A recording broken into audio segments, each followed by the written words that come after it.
Yo. It's Grapsody with Will, Phil, and Reg, trying to keep it real instead of what you usually get from these talking heads. It's Grapsody, we're here to fill the void. 3 black fans, different perspective, got to fill your voice. Coming with the podcast, talking majors, indies in between. Yeah, it's all that, and we're down with Fightful, better fall back. Coming for respect, we connect like a ball bat. No need to double check, these are all facts. You're listening to us talk raps. You're listening to us talk raps. Will, Phil, and Reg. Yeah, we're Grapsody, here to talk raps. Yeah, we're Grapsody, here to talk raps.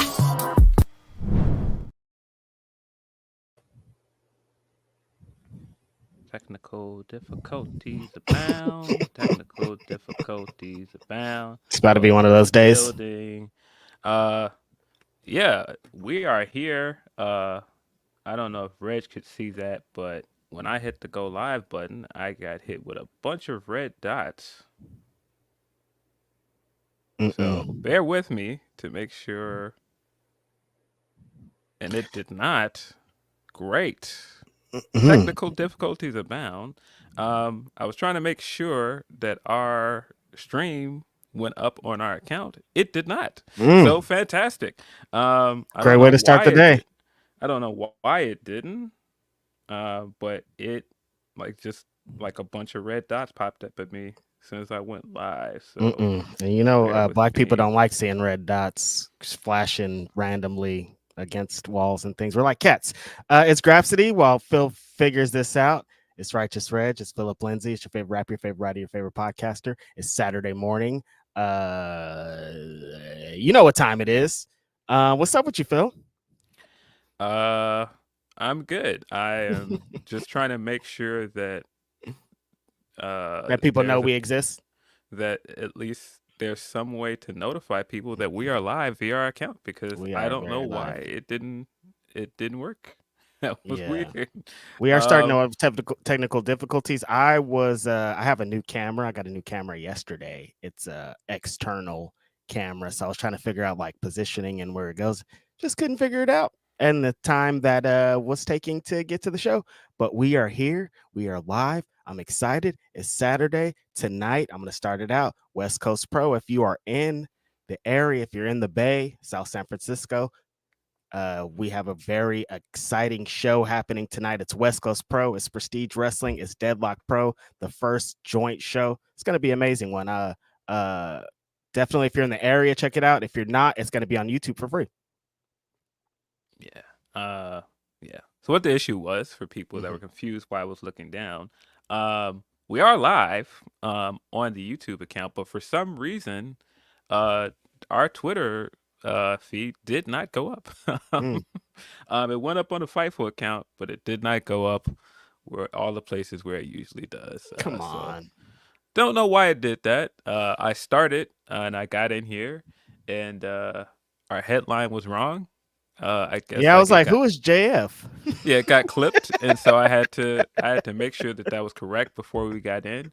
And then when I got in here, you were having issues with your camera, and so when I pressed live, and if you were watching live and you still saw our intro screen up, it was because I was trying to figure out what was going on, and then I was like, oh, we also need to start our show. Yeah, but we should probably do that. It is what it is. We are here. We're gonna try and start this all the way over.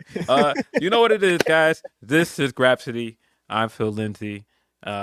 Righteous Reg is in the building as well. Technical difficulties will not stop your boys. Never. We're still out here. Yes, it's they try to stop us in the beginning, but we'll continue, and we're going to start from the beginning. So it is your favorite rapper, your favorite writer, your favorite podcaster. It's Grapsody. It's Saturday. Phil Lindsey, Righteous Reg. Phil, what's your week been like, my brother? Man, it feels like I've been this week dog sitting out in San Francisco. So I've been living the city life all week, and it's been so different from my daily life in Oakland, because like being in San Francisco, like in the heart of San Francisco, it's just tourists. All like every day of the week is tourists, and it's like crazy to say. I guess Chicago's kind of like that, but like legit, no matter what time it is, you'll see somebody like running with the bag, just coming off a flight or getting to a flight. It's crazy. Gotcha. I am now being clued in by our comments that this is a Twitter change, and now it makes sense. Apparently, Oh, if you're not verified, you can no longer stream live from your account. So this is all Elon Musk trying to keep your boys down. wow. What's up with your boy? You Listen, can't be man. Listen, man. I ain't paying for Twitter, so no.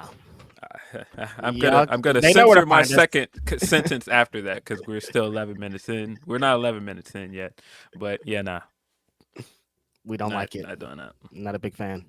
Not a That's big fan why. of change. But yeah, they know where to get us though. Yeah.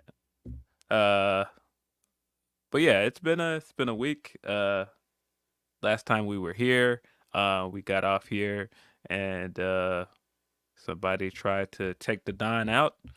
It was very, very odd, very shocking turn of events. Glad that he's okay. Glad that no one on that stage was harmed. Of course, condolences to the person in the crowd that did lose their life. But yeah, that was a wild turn of events. The reaction on Twitter was what I expected. People were trying to get their jokes off. Also, people being very weird. And I immediately tweeted myself, "Hey, man, jokes are cool, but please don't, get caught up trying to be funny and Don't lose go your too job." far. And then I see my man from Tenacious D said something, and they had to put the apology out. And I was like, "This is exactly what I meant, man. Like, everybody, let's just be a little bit more careful with things we say and things we do." Yeah, and it's like one little tweet or joke ain't worth it. You my guys, like Tenacious D, they've been down for like 25 years or something, maybe more. They got shows, they got movies, they got all kind of stuff. And in an instant, it feels like it was over. Kyle Gass got off a little joke on stage. And I watched the video, and initially Jack Black, laughs and he's into it. And then the next day he's like, whoa, I didn't know what was going on. Things are happening. Things started moving fast. It was cake on stage. From here on out, Tenacious D, I don't know what's going on with that. So yeah, like to see a relationship, it's funny because we were just talking about the podcast relationships and like Jesus and Mero, and like these things can end in an instant. Feels crazy. And just off of jokes like this whole thing got me feeling like whatever this is, this simulation, whatever's going on, I don't like it. I don't like any parts of it. Everything surrounding, like, we're supposed to be like trying to make changes, and we're supposed to try to like help our people and things. And it's like none of that. That what's going on has to do with that. This is a game. This is circus. This is like a media rodeo, and it's like I don't like this, you guys, and I've been feeling uneasy all week about it. And it's like there was an assassination attempt, and it's bits and jokes about. I'm like, what part of where have we landed at, Phil? Because I don't know what this is. Yeah, this is all a big time circus. There's a lot of very icky stuff going on right away. Afterwards, people trying to hype this guy up for raising his fists in defiance afterwards. And I saw he got a new sneaker with that pictured on the side of it. I was like, oh my God. Yeah, I've seen that. I've seen like certain people's reactions to it. Listen, I've never seen more white people say this is the hardest thing. And I'm just like, yo, when you guys use certain slang for certain things, man, I just listen, man. I've seen people saying certain words that I'm just like, these words mean something, man. This is the most gangster thing I've ever seen. I'm just like, bro. Gangster Phil, it's dead, I think. It was a lot, but again, could have been 10 times worse, 100 times worse. I don't think anybody wanted to turn on their TV and see this man gunned down on TV. No. So glad that is not the outcome of this. Yeah, we come on here every week talking about how wild it is outside. you live in Chicago, I live in Oakland. Like on the daily, I'm seeing some crazy. I don't want to see any violence. Like I don't want this guy in office. I don't want him doing what he does. But like I don't want him to die off of it. It's a no to me on everything, bro. But Yeah. also, I'm not saying that he deserves to die. No.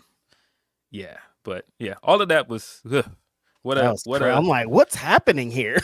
What a very grim Saturday. What a lot of stuff around it was just like, oh my God, what world are we in? And just even the spectacle of the RNC afterwards, I was just like, this is just like, what country do we live in? I don't, what is this, man? It's like they've done bits, like Simpsons have done things, and I've watched. I was thinking about it this week. 30 Rock, they did a bit where they're like, the Republicans don't have any cool celebrities. Like, we don't have anybody to endorse us that's cool. And then they did the RNC, and I was like, damn, they were right, dude. This is like, they got Hogan out here. They got Amber Rose. I'm like, what's going on? Yo, everything I've seen from this looks like a complete and utter circus. The music video they put up. They got a music video with homeboy from Florida that's a rapper. I was like, this is quite awful. You guys. Yeah, at Amber Rose in the video. I was like, everything about this is awful. And yeah, we got Hogan. It just but he's talking about WrestleMania 3 and slamming Andre the Giant, and WrestleMania 5 beating Macho Man. I'm like, bro, are you sure? Yeah. Yeah.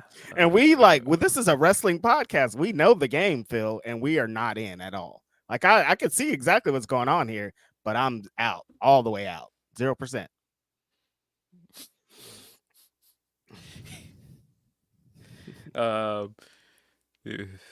What a very odd weekend. And we're just getting into it. It's not even November yet.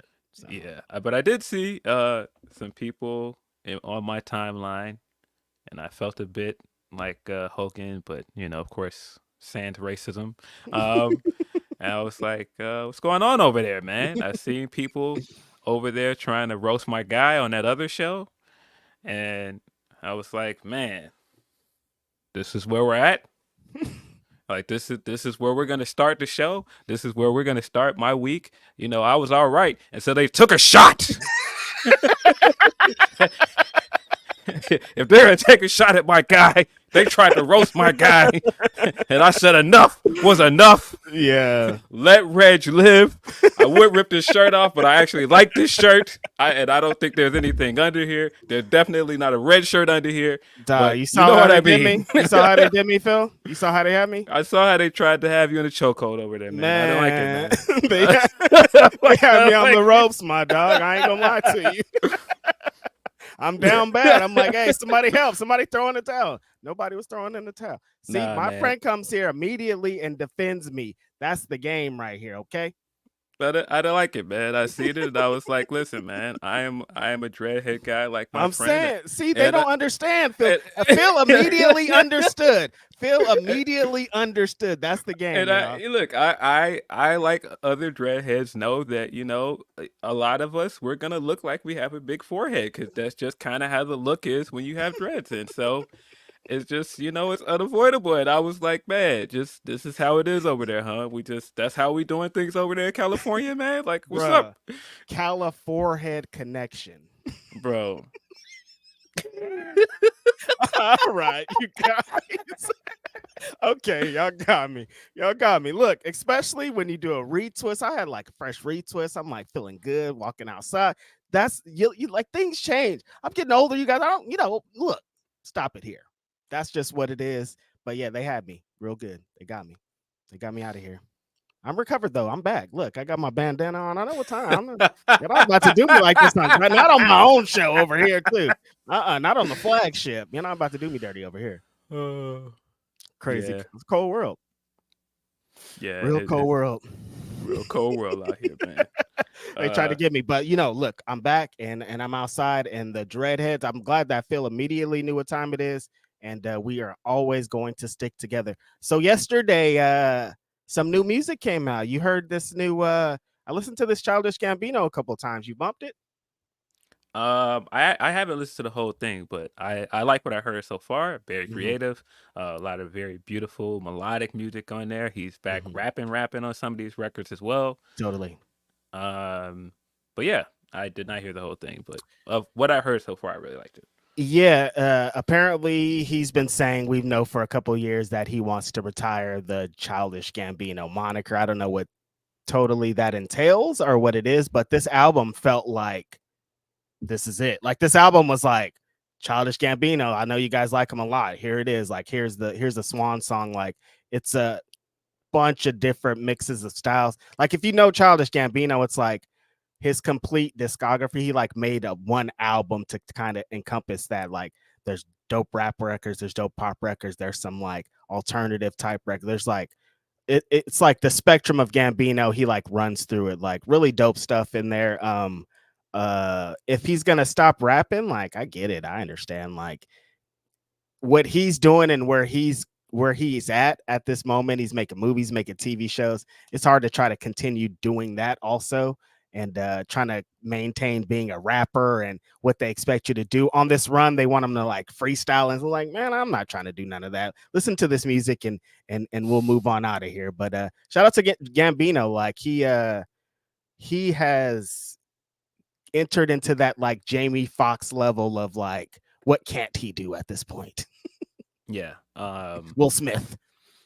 Yeah, I mean, if you know the whole story of him doing Childish Gambino and creating that moniker, going and using the Wu-Tang name generator to come up with the Mm-hmm. name, and even just putting out the mixtapes, it was all because he felt like he had to do something under a pseudonym because people wouldn't take his music seriously as Donald.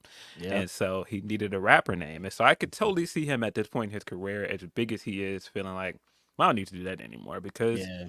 I'm big. People are gonna accept the music from me. He could be Donald Glover now. Yeah, my music is very successful. So Mm-hmm. no matter what I put on the front of this album, people, if they want to support it, are gonna support it. Mm-hmm. So I get it. I get also feeling like the name Childish Gambino is kind of silly with other things he does. So I get it. But Because when yeah, he got that name, it was a way different time. He was in a different place. Like if rap was in a different place, you could kind of get away with that type of thing. And it's different now when you're like at the Oscars.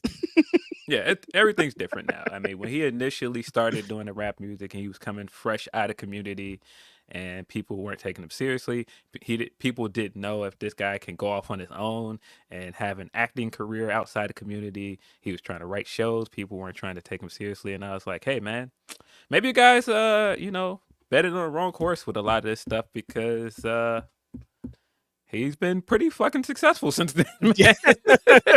Yeah, they know they counted him out. I remember watching Community. I remember that day as like watching Community and going to Google, like, who is this guy? Like, he just felt like he came out of nowhere. And then the first thing is like, oh, he does music too, and like getting into his music and then reading interviews of being like, I want it to be so separate. Like he wanted the acting and the music thing to be because he, like you said, he wanted to be taken serious. And so um when he started to get bigger with the music and then he used that to transition with the acting stuff, I was like, man, this guy really has he really knows the formula and he took that formula and he like really started to execute. I think after Atlanta when he like crossed over into a different market because initially, black people weren't really trying to mess with the homeboy, but then like when he made that show and kind of gave them something to relate to, things changed for him. Yeah, I definitely saw that clash of him doing the music, and certain people were like, "I don't know, man. He's out here with the short shorts on, and He's uh, corny. I don't know if this is for us." I still see some people that are like, "This Still music the same. isn't for Yeah. us," but Mm-hmm. nah, I'm not trying that. As a Gambino guy from all the way back at Cul-de-sac, Yeah. what is the EP with the leaves on the front of it with Freaks and Mm-hmm. Geeks on it? Mm-hmm. Um, Nah, he's been making great music for a long time. Totally. Quietly has a very, very good discography. Mm-hmm. Not even quietly at this point, has a very good discography. Yeah. We got Denzel Curry this weekend as well. I didn't get a chance to listen to it yet, but I I really need to like bump the that. last Denzel Curry album. Mm-hmm. I've still been listening to The Common and Pete Rock. Really good album. Really, really good. Mm-hmm. That album has been dominating. The Common thing it's just really funny. I'm like, I don't want to say it out loud. but I think I'm going to have to.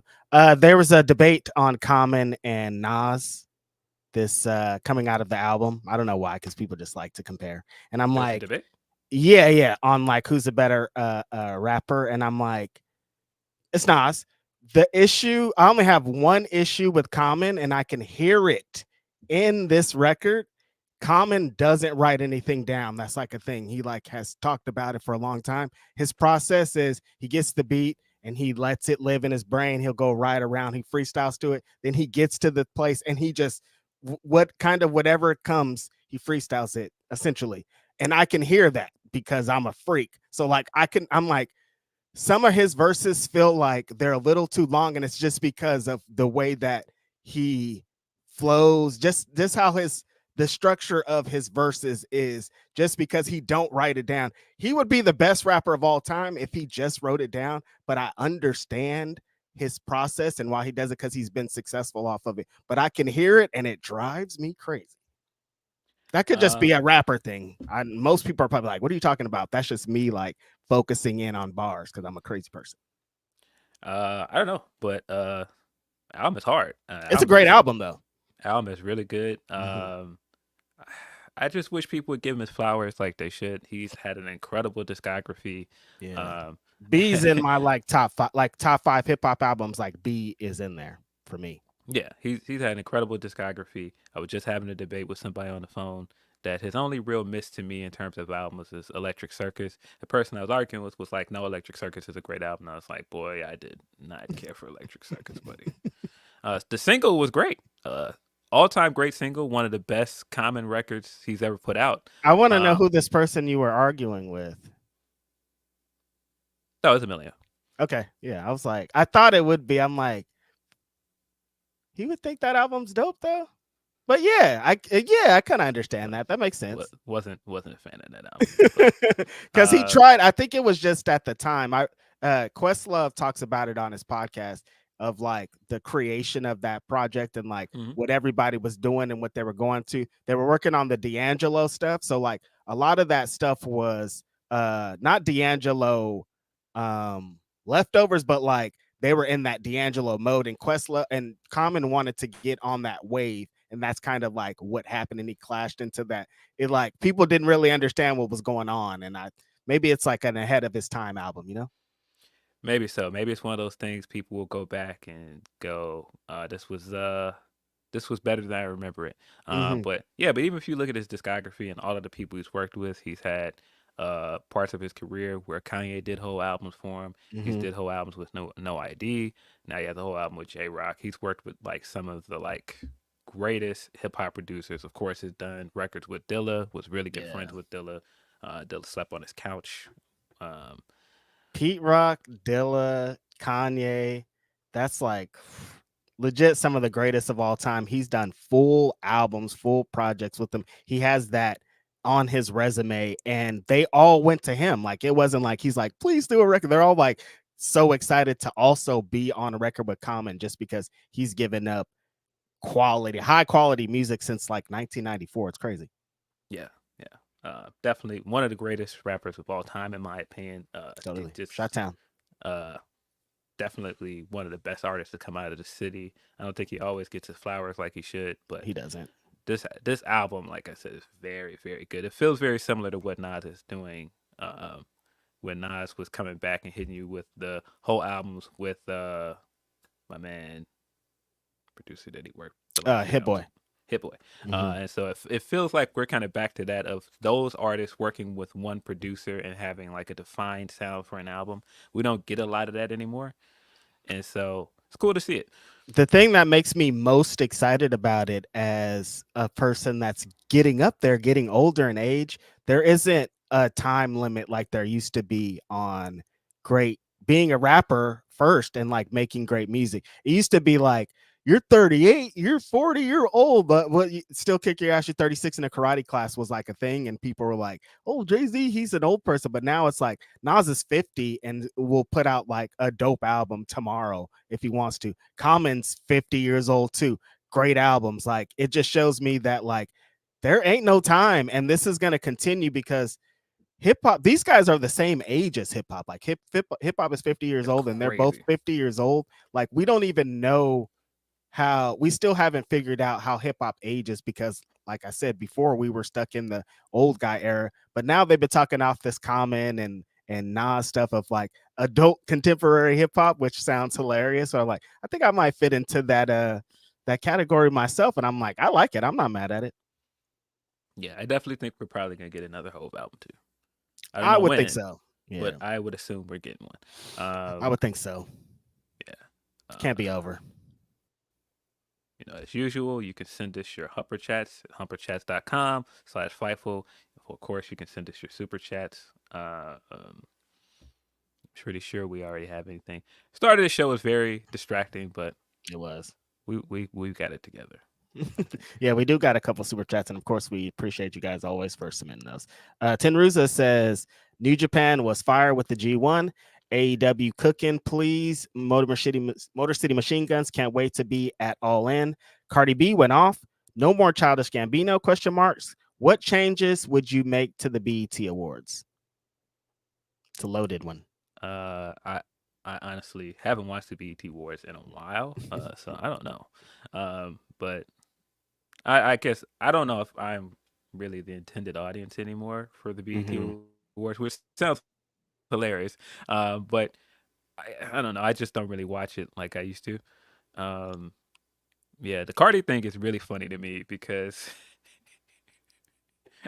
it feels like Joe got hit with the thing that a lot of us that do podcasts get hit with. And this happens to him a lot, where somebody will clip something and then that clip goes everywhere and people think, oh, he hates Cardi. And then Cardi keeps seeing these clips of him talking shit and it's like, oh, why are you not really fucking with my music? Why are you doing this? And I'm like, bro, if you've listened to that podcast from a long time ago like I did, that guy is a Cardi fan. He likes Cardi's music. He really fucks with Cardi as a person. And so when she was doing all this, I was like, oh, this is hilarious. Because Joe really just wants some more music. That's all he's been saying. He's been like, what's the hold up on the music? Why aren't you touring? Like when you look at some of your contemporaries, like Meg came out after her. Meg already has 2 albums. Like, how have you only had 1 solo album? And so his whole conversation around her album and what's the hold up with the rollout, I don't know why she took it so personal. And I mean, I didn't see exactly what you said on the last episode, but it was just funny from afar watching it. I'm like, this is very, very funny because it's not like one of those younger artists that Joe has made sure to tell you he don't fuck with at all. He actually really likes Cardi. That's the funniest thing about this, Phil's, because as someone who listened to Joe pretty heavily when Cardi was like on top, I was a bigger Cardi fan because this fool was coming on every week being like, Cardi B's great. She has great rap. She's blah, blah, blah. This fool was championing, I can't say that word, so hard every single week that I was a bigger fan of her because of it. And for her to go from, I mean, I would probably understand that too, of like every time you see this guy, it feels like he's talking about you and people probably send you the clips directly and not in full context. But like, he is such a big fan of her. It's funny. And that's kind of how he took it. Like he tweeted a couple things and I guess they did a pod because I heard like him, like, you know, being like, Cardi, I know it's not anything that you thought it was, but like, I understand, you know? Yeah, I'm sure they're gonna get in contact and this is gonna get smoothed over. This kind of feels like when Nikki had him on Queen Radio and she was going off on him. She was just like, "Oh, you're stupid now? Cut his mic, cause you're stupid now. Cut your mic." And then they ended up doing a pod together and they did an interview. So I'm sure they'll probably smooth over. The thing is, like, rappers have always kind of had this contentious relationship with media, and Joe is in a special place because not only is he now media now, but it's like also you're a peer, and so they're looking at you like, no, you're supposed to get it. You're not supposed to talk like those guys do. Yeah. And you know, I get it to a degree, but I also am kind of like some of y'all are kind of overreacting. Speaking of media, you saw your boy Elliot Wilson going off on Charlamagne. I thought that was also very, very funny. I was laughing so hard. I was like, no, Elliot's really mad, y'all. Shout out to Elliot with 2 T's, spell his name correctly. Straight up. As somebody that, you Elliot. know, people also misspell my name often. I'm like, bro, spell my man's name correctly. It's funny though, because Elliot the bit that he's been doing on Twitter is like he's been trolling. So like the initial tweet when he's like "fuck you, Charlamagne," I was like, oh, he's kidding. But then like he wasn't. No, he wasn't. He wasn't. Called my man the third mic. Like, I'm not trying to I was hear like, that. oh yo, a Nah, Hall of Fame third micer. no, he get this shit off. He's not trying to hear none of that. I don't know. Elliot is really going in right now. This is crazy. But like, I don't understand what's going on. Like, they're like, Charlemagne's like, old guys shouldn't be in this. I don't want to be an old guy in this, blah blah blah. And then Elliot's like, I'm an old guy in this. So like, old guys are beefing is what the end result of this is. You guys, what are you talking about? Yeah, I just think that list is kind of, it's just flawed, man. Because I finally looked at it in full, and I was like, this is wrong. Like you got Sway not in the top 10, and you got like Kai Cenat in the top 5. I was like, I understand the reasoning and what the metrics you think you're using, but when you tell me like top hip hop media guys, and you've got Kai up here and Sway back there, Angie Martinez back there, I was like, oh, this like makes my brain hurt. Like I can't process this. Yeah, that does actually make sense. And it goes back to like the age thing. Cause like where am I represented? Like I got a free subscription to Sirius, and I've been listening this way in the morning, and it's great. And I get a lot of information from that. So like where does my representation? Because like I don't get nothing from Kai, 0%. They're not talking specifically about radio stuff. They're talking about the internet stuff, the guys that are getting buzzed, the guys that are it's a different metric. That's why I'm like, I mean, you when academic is number one, you know what this is. And that's why I'm like, I get it, but that's what makes it so funny. He does have the most buzz, totally. That's what makes it so funny that Charlamagne is kind of like, nah, I should have been higher, and nah, why Elliot at this spot? It's like, okay, well, you kind of hating a bit, but also like this list doesn't matter, guys. Like that's like if a power ranking, God forbid, a power ranker came out for media guys for wrestling, and I was just like, what's this bum doing up here, man? This guy, all I see is him on internet trying to get relevance from this, and it's just like, dude, who cares, bro? He's old. I should be right in front of him. I can't believe this. Please, nobody ever do this, because I don't want no parts of this. No, I still kind of chuckle at seeing Elliot at WrestleMania 2 years ago. That was funny. I was just like, oh, Elliot's here. Shout out to Elliot. He should come on Grapsody. Think he'll come on Grapsody? I don't know. He's got his pod going with DJ Head. I chuckled as well because DJ Head had a punk shirt on. I was like, what's this? Worlds are colliding. Nah, hip hop and wrestling has been colliding. Wrestling is more popular than it's been in a long time, I suppose. So yeah, that's where we're at. Yeah, shout out to the Colliders colliding. Our friend Aaron Busby says, what's up, my G's? Happy Graps Day. If Vinnie Mac was still running shit, what would be the main event of SummerSlam this year? Why are you taking us back to old? Why are you doing that, Busby? I don't want to think about that, man. SummerSlam right now, main event. Roman probably would still be champion, I would assume. I definitely don't think it would be Cody. Mm-mm. Might be Brock again. Honestly, big Mr. SummerSlam. Yeah, right. It's just Brock and Roman at SummerSlam again. It might be Brock. I don't know. Sick question, Busby. A big sicko question. We're not trying to go back to them times, buddy. We've moved on. If things were horrible again, how would it be? We've moved on from that, man. Van Twinblay said, racism from an apartheid mine owner nepo baby? Nah. Yeah, it was a lot of stuff I saw this weekend that I don't want to get into. This isn't a political podcast, and I don't want to. It was a lot of stuff that I saw that I did not like. I saw a lot of people hyping up things that I was like, this is not a great look for you, buddy, but hey, that's what you want to do with your time. Have at it. People at the convention with the fake bandage on their ears. I'm like, bro, do you guys? Listen, man. I don't want to make this sound too mean, but I'm gonna go ahead and make it sound mean. Those people look like morons. Like they look like complete nutter idiots. What you guys look like you're in a cult. Like what's wrong with you guys? It looks like what fucking wrong with y'all? Like what? Some of these people are the same people who are like, I'm not putting on a mask, but you go and put a tea bag on your ear to look like this guy. What's wrong with you? The math ain't mathing so consistently. I'm like, what do you guys not I don't think they understand. They don't see it. They don't care. Van Twinblade also says Kyle Glass did nothing wrong. I mean, it was just a joke. I don't know, like losing like your representation and all that is kind of crazy. Gotta be careful with these jokes now, man. And that's kind of why I was saying, gotta be careful what you say. I don't know if he deserves all of this that came from it, but I also know when you're running a business, you gotta be careful with these kind of things. And Tenacious D is it's a business. It's not just what it was of a niche band that made jokes here and there. They have like a business to run. And it's funny because everybody on that side's always like, "Yo, we're so sensitive, snowflakes." But then, like, yeah. I mean, but this is just how everything has turned murky because, I mean, while I do understand there's some hypocrisy here, this guy is a former president and there was an assassination attempt. Like, that's a pretty serious thing.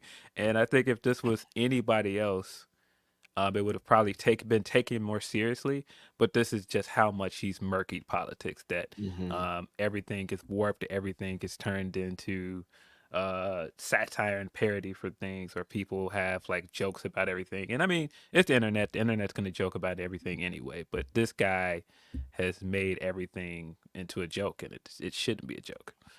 Because like SNL is going to do a bit on it. They absolutely are. So like, I don't, where's the line? Van Twinblade also says conservatives make all the jokes about Biden, but somehow take a shot, at Trump, and we have a problem. Equal rights, equal lefts. No, right? I mean, Trump did mock Pelosi when there was a attempt on her husband and there was a break-in attempt at her home. He's made some very tasteless jokes as well. Yeah. But again, that's why I'm saying this guy has murkied the whole thing. When he does that and then people turn it into a tit for tat, it shouldn't be a tit for tat. Like, I feel you. Not a fan of the guy either, but yeah, I'm not a big fan of going back and forth and because he made light of something, then we need to make light of something too. And he like legit his ranking like beats everybody's. So it's crazy. Darian Pittman says, "Peace, fellas. Y'all heard about the two Cold Scorpio situation?" Yes. We have. Very, very sad situation. I don't know what is the update on that, but hopefully the OG is doing all right. Hopefully his head is up. The thing I hated the most about it is I felt like, why is he in that situation? Like, why was he there? Why was he? Because this was where he worked, right? He's like working a overnight graveyard shift as a security guard at a convenience store, like, or some shit. And that's why I mean, it's like for as much as he's done in the business, and that's what he's doing right now, and you're in that situation where that happened. I just hated everything about that. The latest thing I saw was his wife or partner or whoever was starting a GoFundMe to like pay for court stuff and all this, and I'm like, so it's pretty much what Phil is saying here. Pro wrestling needs like a pension or something. Like, how is a legend like Two Cold Scorpio, somebody legit, my favorite black wrestler of all time? I made a dumb list back in the day. The top 500 black wrestlers. Number one, Two Cold Scorpio revolutionized the fucking business. How is he having to work at a job where this situation would even happen? If you guys don't know, like, he was working one night and some guy drunk or something was threatening him in self-defense. Two Cold Scorpio stabbed him and things happened and stuff. I think the guy still lived, but he was pretty bad. And so Scorpio saying self-defense and they're going to court and all this stuff is happening. But yeah, the fact that he was even in that situation is very unfortunate, man. Yeah. Very, very unfortunate for everybody involved. Pro wrestling pension, baby. Grapple Geekery says, walked into the usual empty space. I listen to you guys on my phone in while I hobby. There was a knitting club in there and I didn't bring headphones. So walking into a knitting club and hearing Phil and Reg is crazy. Like, they probably were like, bro, Cut that down. Cut that off. Cut that down. Cut that off, man. Cause that's definitely how I feel in my old age. When I walk in somewhere and they're not using headphones, buddy. When I walk somewhere and people are playing stuff out of their whatever Beats Pill or whatever speaker, I'm just like, dude, cut that off, dog. I feel like I'm 85 years old. How mad I be, and it'd be loud too. I'm like, yo, turn that down. I just walked past a guy a few days ago sitting at the bus stop, and I could hear his music all the way up the street, and I was like, "Why is his music so loud?" And so I was You're getting right closer here, to him, dude. and it looked like he had a suitcase with the stand propped up, like so he can wheel it around with him. And when I got closer to it, I was like, "It's not a suitcase, that's a speaker." He's sitting here with a whole big dumbass speaker. Music at the bus stop. I was like, "What is this, bro?" It's a concert, big dog. Feels like, no, he got a suitcase. No, he got a speaker, dog. I don't need no suitcase. I need them bumps. That's why. Dreddy says, help settle debate between my bro and I. Who got the better elbow drop, HBK or Macho? Shout out to Reg, a fellow pedestrian. City to the town, SF to Oak. Shout out to Dreddy, man. I appreciate that. HBK or Macho Man. I love Shawn Michaels, one of the greatest of all time, but you can't get a better elbow drop than Big Mach, right? It's Macho Man. Come on. It's Big Mach, man. Like, he's known for that elbow drop. And Macho Man, if you watch some of those back, was killing fools. Bro, nah, he has one of the best. One of the best elbow drops of all time. Yeah, I feel the like most mimicked elbow drop Man. across the land. The most mimicked elbow drop in the history of elbow drops. Yeah. Nah, the amount of people that get up there and do his whole taunt and everything before they do it. One of my favorite wrestlers does it, and every time I'm like, that elbow drop don't look great, but it's not the best. But nah, Macho Man, come on. Everybody does this. That's like a Macho Man bit. That's like wrestling. Yeah. That's a universal wrestling thing. Yeah. Did you see people going hard at other Oakland representative Steph Curry because he said he was tired of hearing "Not Like Us"? I did see that. Of course, it's Light Skin Coalition. You know what time he's on. Like, he don't want none of that. He don't want no Kendrick Lamar. He's on Drake's side. So I understand, but like, maybe not the time, Steph. You got to read the room, you know? But I don't even think he's on Curry's not Curry, but I don't think he's on Drake's side. I think he's just like, oh, this song again. Yeah, there were things I read from it that I thought were funny. Of course, LeBron was like, I'm not tired of this song. I was like, yeah, of course, you're never going to say anything that goes against what the populace likes because you want to be liked. And he knows they're filming right now. Exactly. He looked right at the camera like, no, I love this record. I love this song. He did my bit. I love the learning tree.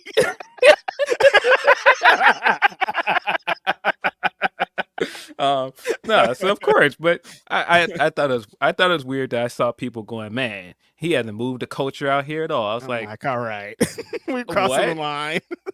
Steph Curry hasn't moved the culture in Oakland? Saw people doing that too. I was like, are we looking to Steph for hip hop? That's it. But like, what Steph has done for the Bay Area, let's leave. Come on, you guys. Like, this guy changed the whole. We talked a billion times about how he changed the face of basketball and the game. Like, there's murals built. Like, people pray to this guy in Oakland, California. Come on. Yeah. You think the Bay gonna let you disrespect Steph? I guess so. I guess they are. They might actually. Yeah. I don't know. Depends on the situation, I guess. Yeah, no. Steph, stick to shooting. You know, shut up and dribble is what they say. No. The game is cold, man. The game is cold. And still not tired of Not Like Us. I don't be hearing it as much as people be saying they hear it, though. Like, I don't hear it 75 times a day. You open your phone and look at something random on TikTok or Twitter. It's still everywhere. Yeah. Yes Boy says Will versus MJF was making me Tama Tonga noises. Making me make Tama Tonga noises. When he does that in the camera, every time they do those little exclusives after Bloodline's walking up the ramp, it's funny every time to me. I initially was like, what is this? Why is he doing it? But now every time he does it, I laugh at it. And it might be just a testament to just how great Tama Tonga is and how charismatic he is. But every time he does it, I bust up laughing now. It's really, really funny to me. I think with the addition of Jake, it like makes it better. Because when it was just them, when it was just Solo and him, it was like, all right. But now that they have like the whole squad, it really fits. I think that you're right, because the clip I saw of Jacob walking up the ramp, he's just like, hell yeah, yeah. And then all you see is him in the camera. I was like, I think it's because I thought that Jake was gonna come in as that role, as like not gonna talk. He's just gonna be growling and shit. They're like, no, we'll have Tama do that, and then Jake will just be doing his thing. Nah, man. And you know what? Guess what? Turns out two guys that were part of a very popular stable are great as a part of an ensemble. Like Wow. this works. Go figure. Who would have thunk it? Big surprises over there. You try something and then it works. Yeah, I wasn't trying to get as many jokes off on Saturday, but I did see a lot of really funny ones. Those people that were saying Tonga Loa was the shooter.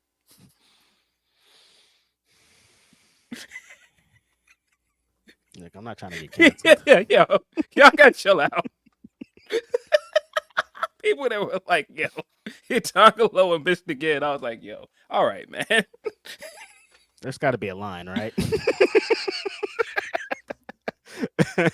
Yeah, no, there was a couple and I was like, I got to get off the internet because this is crazy. Yeah, no, some of these jokes were pretty funny. Ten Roots also says Denise got to leave Media Man alone. She does. She was piling on with the people. Watching Blackish and Amber Rose / Diddy on a couple eps was wild to see. Shout out DJ Head and E Wilson. Hilarious. Yeah, Amber Rose, Phil. Oh. Yeah, man. That white side jumped out, didn't it? She said, "You guys, this is me." Yeah. What's the Kanye line where he was like, Amber told my homeboy, I don't care what happened, I ain't never going back to Philly. I feel you. Yeah, I bet you're not. I bet. Nah, I see you.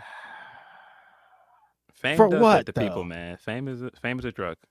Is it money, or is it the fame is more than the money? Because this is what? It is sicko time. Come on, you guys. We can see you. I think she knows. He's like, yeah, that's why. And then Chi-Town Spurs says, G1 back, ?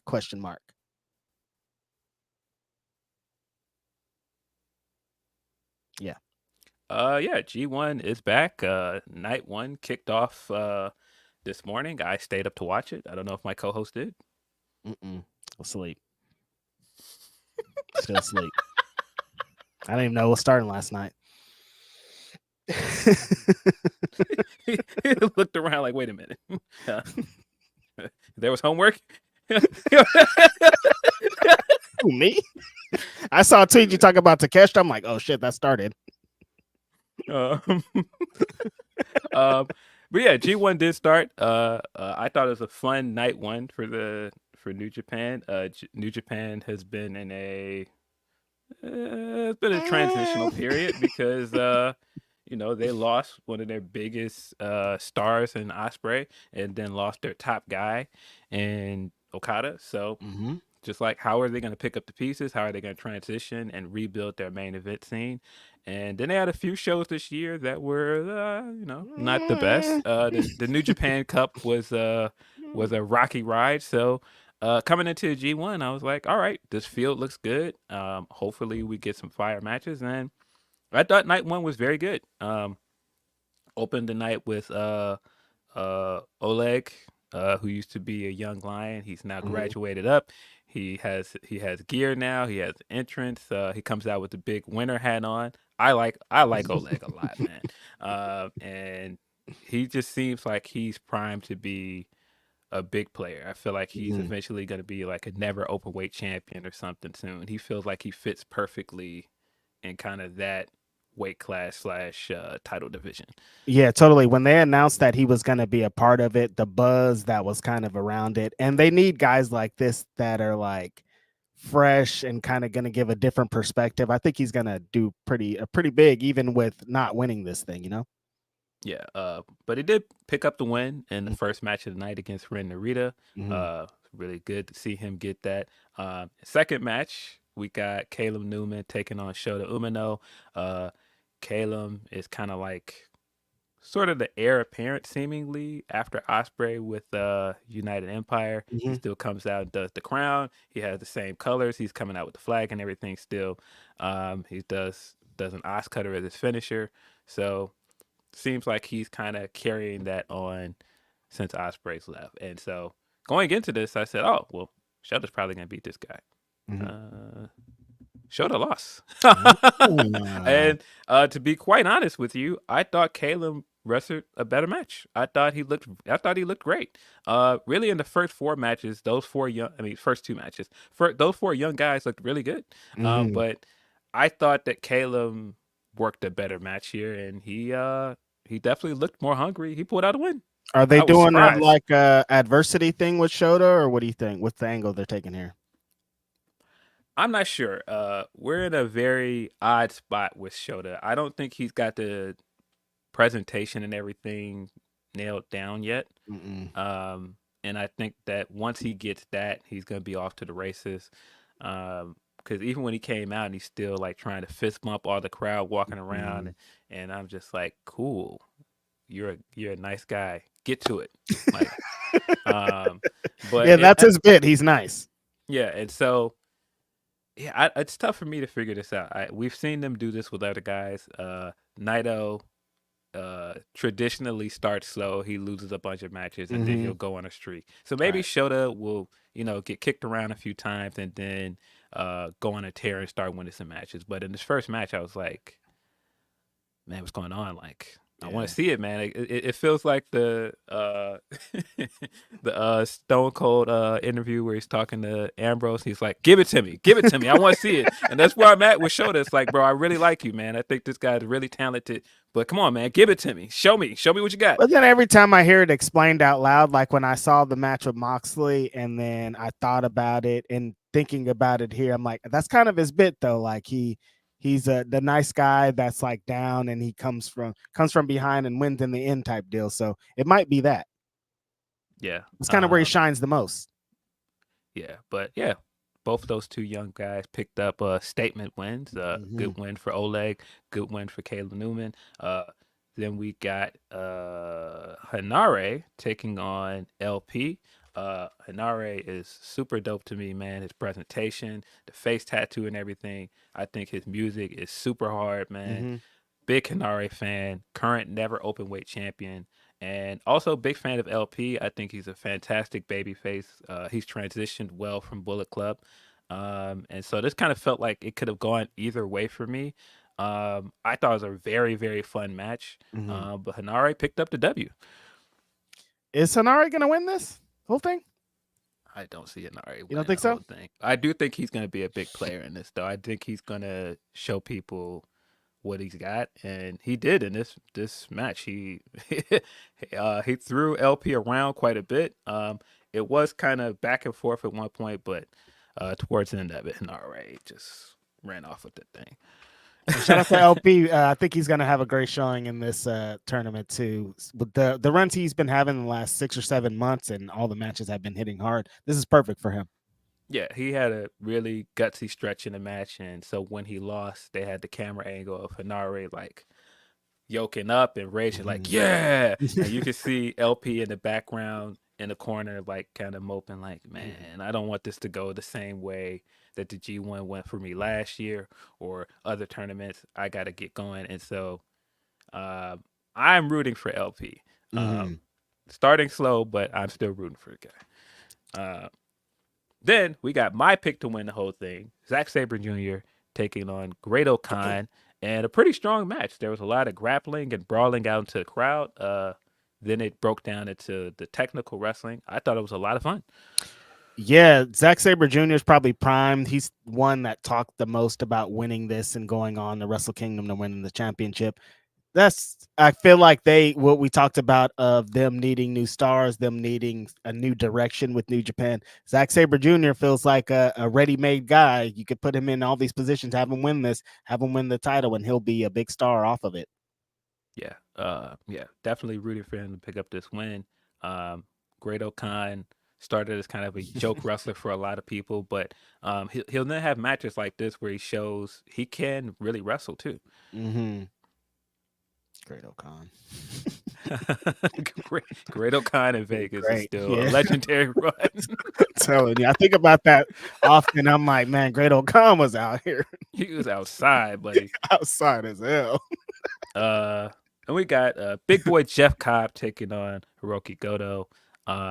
This was pretty much what you would expect from a Jeff Cobb match. These guys were slamming at each other at high speed, tossing each other around. Really, really fun match. Jeff Cobb did this cool transition towards the end into the Tour of the Islands.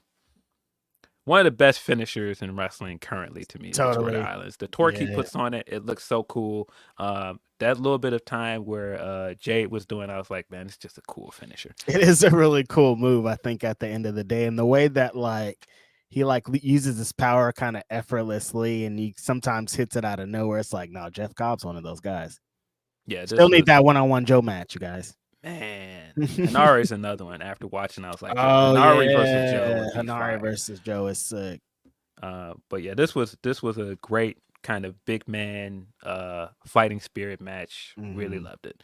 Goto comes outside when it's G1 time. No, he definitely, bro. When he gets in the tournament, man, he turns into a different guy.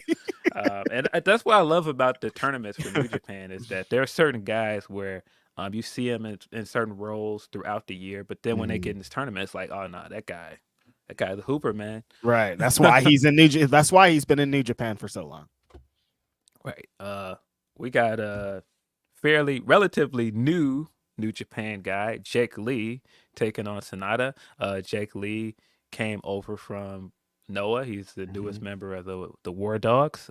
He had a new presentation, new music. He looked great. I thought this was a great way to showcase him in the tournament. Sonata was kind of, wrapping him up, doing the usual Sonata offense, and had him on the ropes. I was like, wait a minute, this guy gonna lose in the first round to Sonata? I mean, it's Sonata, so I wouldn't have been shocked, but then out of nowhere, he hit this very sudden comeback and hit him with the FBS in the corner and picked up the win. I was like, wow. All right. But I liked his presentation a lot. I think the change of pace for Jake Lee is gonna work. They need more guys like him in their main event scene. I think it's a good addition to the company. What I don't want to say fall from grace, but things are very different from Sonata at this point, right? He was IWG champion at one point here. I won't say it was a fall because this was a good match. I thought he did well in the New Japan Cup. But I think it's going to take a while for him to rebuild himself back up with the audience because for some people that IWGP title run wasn't good. And I didn't mind it, but he got a lot of flack for that run. So it's going to take a minute to get some fans back. I just feel like he could do it, though. He has time. Yeah. We also got Yuya Uemura taking on David Finlay. David Finlay... Man, he's such an interesting topic because as a character, I just find him incredibly boring. Especially compared to a lot of the guys he's around. Like now you got him standing next to Jake Lee, and immediately I'm like, hey, that guy's kind of intriguing. And then of course he's standing next to Gabe Kidd, Clark Connors, all these other guys that I really like, and I'm just like, this is the only guy out of the group that I'm just kind of like, it's boring. But with that said, the style he wrestles, this guy is still a good wrestler. He kind of dominated Uemura for the most of this match. Even when Uemura started bringing his comeback and started firing up, he still would come back and start kind of like beating him down. And every time I see this guy have these kind of matches, I'm like, oh yeah, that's the appeal of using this guy to heel. That's the appeal of putting him in this kind of Jay White role where I don't think he's as good of a wrestler as Jay White. I don't think he has the same appeal in the ring as Jay White. But as a heel and as a guy that can, make other guys look good coming from behind, I get it. I mean, he is Finlay. That is like, Yeah. That's part of what his dad's appeal was, is like, just get him in there and fight. I think that's the only thing that kind of is the disconnect for me too, is like the character beyond, like, the ring work is good. I like it. But like when he's, like you said, next to Gabe Kidd, and I'm like, dude, what? Like, these are two different planets of characters. Like, I want this guy to win, and I don't care at all of what this other guy does. So it's interesting to see. But like New Japan is still pretty strongly behind David Finlay. So it's like, Yeah. we're going to continue to see it. Yeah, but I thought the final stretch of this match was really, really good. Mm-hmm. Finley hit him with 2 buckle bombs, hit him with a buckle bomb, and as he was trying to get him up, he immediately got up and hit him with another one. And I was like, oh, it's looks like curtain for this guy. And out of nowhere, Moore rolled him up, got a reverse Hurricane Rana, and got the pin and got an upset win. I was really surprised. Big win for Amura. He's one of those guys that are one of those young up and comers that I think needed this win. Mm-hmm. And I thought he looked great here.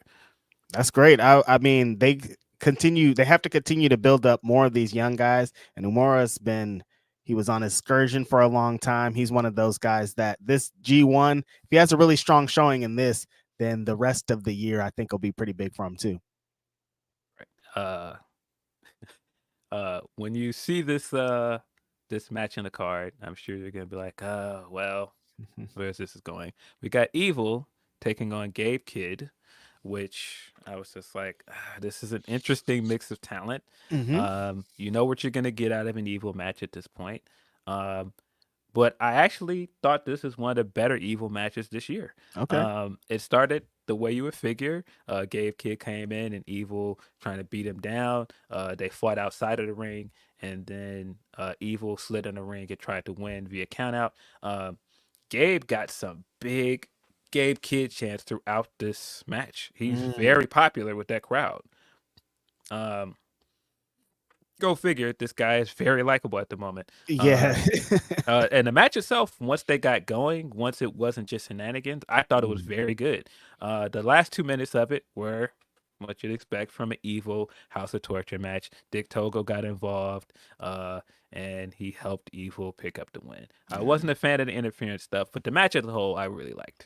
Is it gonna be this formula for Evil matches throughout the whole tournament? Because if so, oh god, exciting exciting to hear about Gabe Kidd though, because I think that it's great to see that it's translating over in Japan as much as it is in America, because he's super over in here. It's funny because he's not even a full-time American-based wrestler, so it's great to see that it's working so well over there. But yeah, if it's gonna be Evil shenanigans this whole time, it's gonna be tough. Yeah, I would expect that that's where we're going with that, because that's what you get out of House of Torture matches. But I thought it was good. I think based on the matchups, you can still get some Evil matches. That was at least the thing I took away from this. That the crowd was hot. Gabe Kidd was super duper confident. He looked great here, and they had a strong match. But yeah, don't tempt me with a Gabe Kidd win here and then take it away. I suppose that's what they're gonna do with the Evil matches. Your ass. I suppose that's what they're gonna do with the Evil matches anyway. You're supposed to root for the other guy, and this very much did get you hyped for Gabe Kidd. So in the same way with the Finlay match, it did make you care more about Gabe Kidd coming away from the match, but Evil picked up the win in the same way that it usually does with interference at the end, which is fine. But the match that most of us were here for, the match most of us pulled up this show for, and it did not underdeliver. Suji taking on Konosuke Takeshita. I knew what time it was when Takeshita came out with his DDT theme, and he had like the same kind of presentation. I was like, yo, we might have to have a conversation, man, about just the way he's used over there and the way he's used here. Because the second I saw this, I was like, yo, can we just have this again? Because this is the Takeshita that I want to see regularly. He came out looking hot. This match was incredible. Easily the best match of the tournament so far. Okay. High bar to stand up to after this one. Very, very good match. The final Match of the stretch. night. That's the one to seek out. Yeah, if you are like, I don't want to watch the G1, usually these things are too long. Give me the matches that I should see. Go out of your way to watch this match. Suji and Takeshita was incredible. The final stretch of it was, man, the strike exchange, the pins, just, man, so good. I would go on to say, like, this is one of my favorite matches I've seen this month. With a lot of the matches we've seen this month, the Dynamite match we'll get into and a bunch of other stuff, this was very, very good. I knew Takeshita was gonna go over there and cook because he has like kind of like a point to prove, but then it's just Takeshita in Japan. It's like when you're at home, it's a lot easier to do your thing. I'm excited to see this match, and Suji, I think, is another one that they have a lot of stuff and has a lot of potential, and this tournament's gonna do wonders for him. Yeah, all of the simple things this guy does, and he makes them look better than other guys. The German he does, it just always looks clean. He did this deadlift at one point to try to get Suji up, and Suji's a very big guy. Big dude. And man, it looked like he was picking up a cruiserweight. It looked like it was nothing, man. It was crazy. These two big guys did a super Spanish fly at one point, and I was like, these are two very, very tall guys to be trying to pull off the spot. And man, it looked great. The final stretch of it looked like Suji was going to pick up the win. There was a lot of emotion and struggle towards the end of this match, but Takeshita picked up the W here. Big W for Konosuke Takeshita. Wow. Hoping we see some more of that in this G1, see him get some more big wins, and take some of that cachet and either come back to AEW at the House of Fire or maybe see some more of him in New Japan. I wouldn't be mad at it. That's super exciting. An unexpected result, I think, off of that too. Takeshita is one of legit the best wrestlers in the world when he's just giving the opportunity to. I hope that he continues to kill in this tournament and gets back to AEW and is given the chance to do it over here too. Yeah, I was sitting watching it as well, thinking Zach's might pick to win, but I wouldn't be mad at Takeshi to win again. I don't think that he will, based on what we know about Japanese politics and these kind of things. But I wouldn't be mad at him winning, man. At very least, man, I want to see him get a good run in this G1. This match was very encouraging. Yeah, exciting stuff. The main event was Shingo Takagi taking on the IWGP World Champion Tetsuya Naito. Naito is coming into this match with some allegations on his back of him being washed. Yes. And a lot of them. I don't think that he came away from this match necessarily ducking these allegations. I think he looked good in this match. I think he pulled off a very good Destino at one point that came out of nowhere. But for most of this match, Shingo was beating this guy down, hitting him very hard with lariats, hitting him very hard with forearm strikes, tossing him around. But the story of this, of course, is that Shingo has yet to beat Naito, who's the leader of LIJ. And that was kind of the struggle towards this end of this match to keep this power dynamic in place. And Shingo picked up the win. Big win for Shingo. Like I said, he gave Naito a beating. At several points, I was like, man, fight back. fight back, Naito. Saying that to the champion is hella funny. But Naito looked good here, but also Shingo is just, younger, hungrier. He just looks like you can build around this guy. Either he's another option where if Zach doesn't win, I wouldn't be mad at him winning either. They got some pretty good options in this tournament. Do you think it's just we'll never, like, Naito is who he is? He has hit that level and we'll never get the old Naito or whoever people think they want? Naito's definitely at that legendary spot where it doesn't matter how good the match is. He's just over at this point. His fans are going to support him no matter what. And he's come so far as like the ultimate underdog for people. So even if he doesn't have the best showing, it's just like, it's Naito, man. Who cares? Like he's in that echelon at this point. It doesn't matter. Of course I'm still a big Naito fan, but The Forbidden Door match didn't leave the best taste in a lot of people's mouths. I thought this match was better than the Forbidden Door match, but I think a lot of people are still going to have similar questions about Naito. But it is what it is, you know. Father Time is undefeated, man. Naito is getting up there. He's given us some great moments, giving us great matches. But that's also why they've got to start rebuilding their main event scene and really focusing on guys like Shingo or Suji or Yuya, whoever it's going to be. You got to build up those next guys, and they have it. They have the next crop of guys that you can build on. They just got to get to it. Yeah, Naito might be one of those guys of to get to the glory, to get to the IWG championship was so long, and he went through so many epic battles where he was destroying people or getting destroyed, that when he finally got there, it was, I don't want to say a little bit past time, but by the time he got there, he was already dead pretty much. And it was like, when now he's like the champion, and he's just like, you guys, I'm here, I'm the champ. I'm gonna run off the legacy of what I built to get here, and I'm not mad at it, man. You deserve it. Like, for what you did for this company, you kind of put it on your back when things looked crazy. Like, you got to be rewarded for that. And if you're gonna come through and, you know, be Naito for the rest of your career, do it. Yeah. Yeah, Naito's still Naito. I'm not taking no slander on the GOAT. Come on, bro. Like, but it is what it is. Like I said, time is undefeated. We've got night 2 coming up tonight. Because that is, of course, the thing with the G1. You have consecutive nights, and I understand people that are like, I don't want to stay up. I don't want to watch this much wrestling. But as a sicko, I probably will be up tonight watching.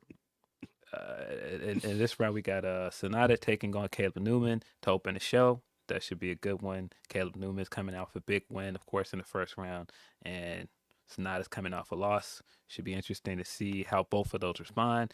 We've got Bolton Oleg taking on Hinari, which that sounds like it's gonna hump. Big boys.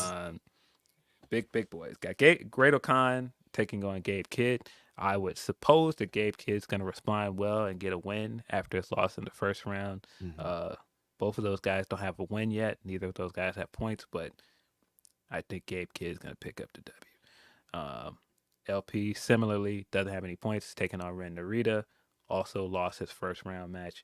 Then we have a very interesting one. Jake Lee is going to take on Evil. Very interested to see how that goes. The presentation and everything in that match, I think that can be a strong match.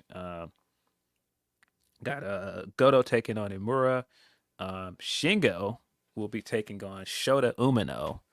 Very excited to see how that goes. I've already seen some people saying, Shota, you got to show us something in this match. But this is the right guy to have that match against. I think he can have a very strong match against Shingo and quickly turn things around. Shingo, I don't know, man. That's going to be a tough one for Shota. I think Shingo could easily go 2-0 after this match. Yeah, Shingo's one of those force you. Like they say, Shota, we need more. Shingo's going to force you to show more because he's going to beat your ass. Yeah. Also got Zack Sabre Jr. taking on Naito. They, of course, have very storied matches. If I remember correctly, didn't Zack beat Naito to win the New Japan Cup? So that's one of my favorite Zack Sabre runs, when he had we had the manager and everything, and Taka used to come out with the "You just top out." Loved it. And that's also when Zack was getting his shit off. He was doing all of the cursing, getting all his bars off. Loved that period for him. Very curious to see how that matchup is going to go this time around. I suspect that Zack Sabre is going to wrap this guy up in a bunch of holes and put this guy in hell. But might be a hard 2 nights for Naito. 2 losses in a row is crazy for the IWGP champion.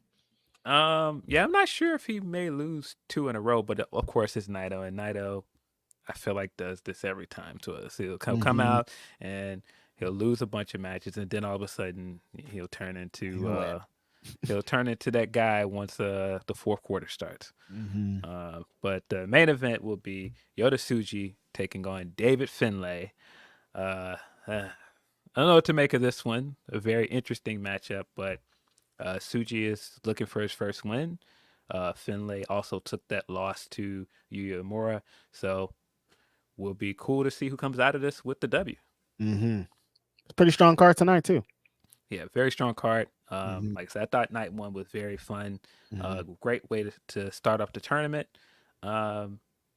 It seems crazy, but every time we get the G1 season, it tells you how fast the year is going, because once the G1 starts, we're starting to get into the road to Wrestle Kingdom already. And it's like, well, wait a minute.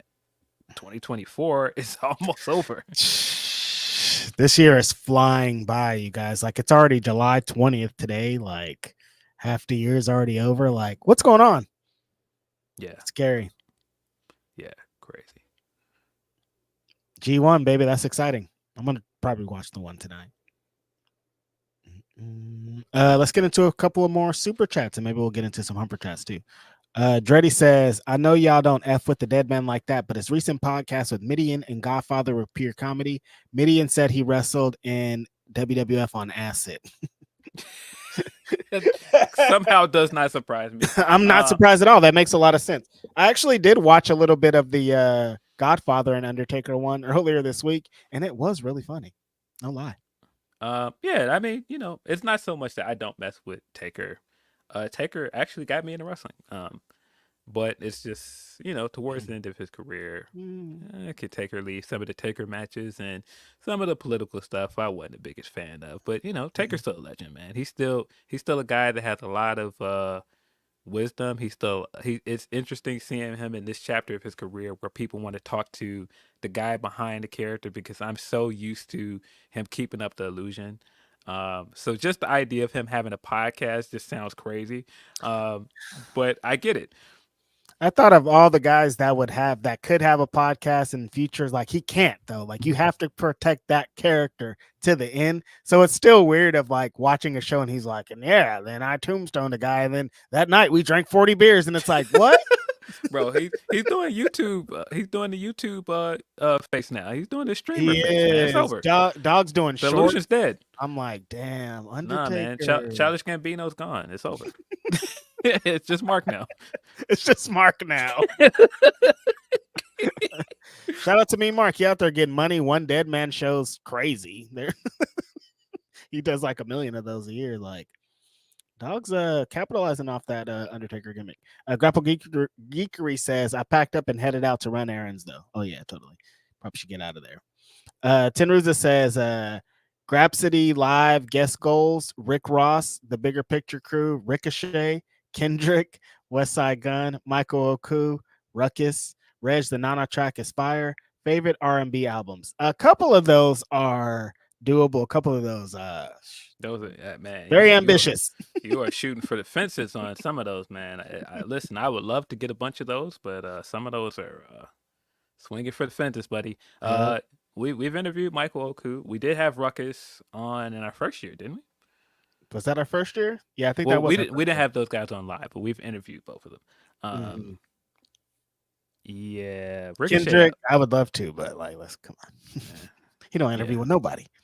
Ricochet is definitely a guy I would love to have on at some point. Favorite R&B album? The 112 album that came, the one with like Peaches and Cream and all that. I used to play the hell out of that album. I think it came out in 2001. I don't want to age myself here, but that's the game. We're talking about R&B albums. It's the S, the L, the I, the M. Let me tell you what I want to do.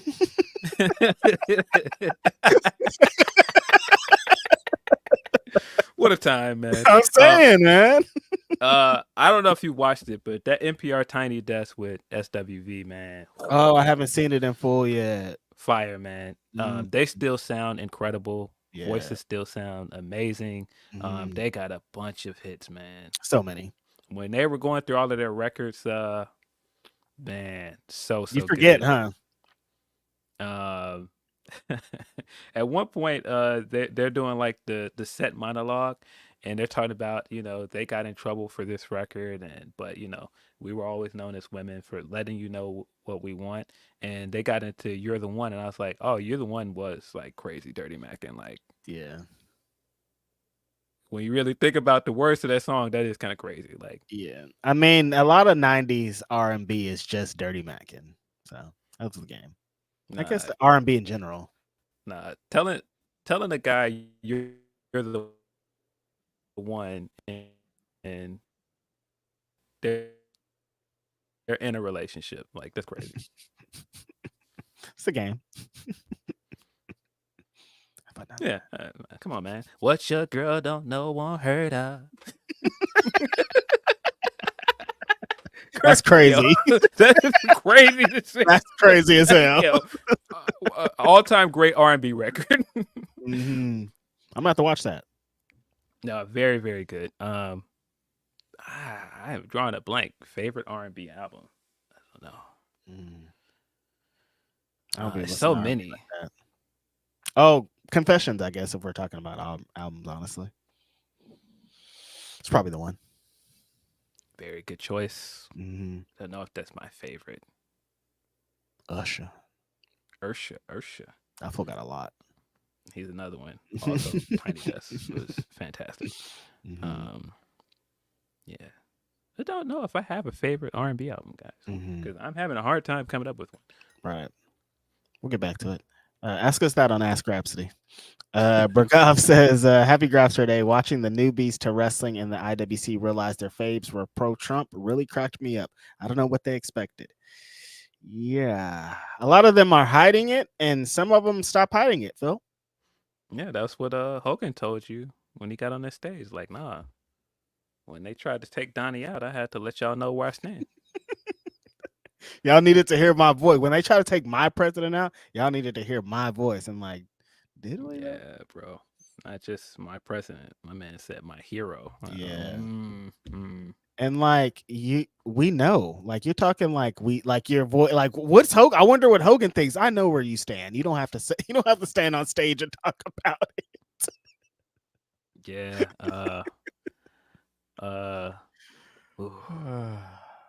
Scary. But yeah, there were some of those that I was like, guys, you knew this, right? You know, we're not there were a few of them that I was like, you guys didn't know. Okay, cool. I feel like they've been trying to let you know, and they've been trying. But I was very surprised, and I did laugh like Bragav did at certain people that were like, this guy, and I'm like, yeah. What? You know what I mean? Like, yeah. A bunch of them weren't even surprising. Like, yeah. Well, yeah.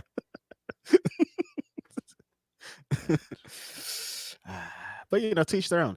Dreddy says next guest got to be Big Stoke Dog. We've been trying. Yeah, that's on the list. Would be a fun guest. That's on the list.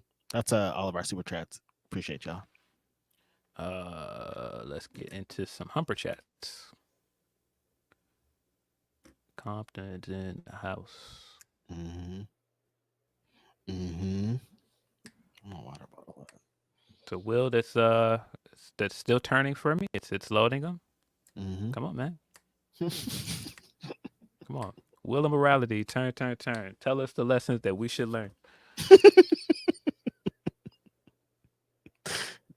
Still turning. Got it. So let's see.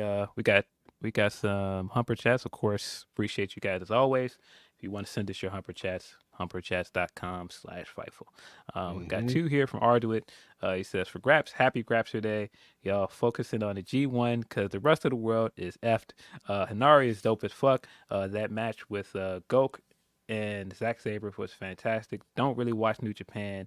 Thought Gok was supposed to be a meme. Great Khan. He's saying, I thought Great Khan was supposed to be a meme. Dude legit rocks those throws. Oh my fucking God. Yeah, that's what I was saying. Like, this guy started out as a joke, but when you give him a chance, he does have like some great matches. Right. another one from Ardo. He says, also, again on New Japan, question about United Empire. Is Ospreay still in charge, even though he's in AEW, or is there a new leader? They haven't established a new leader. I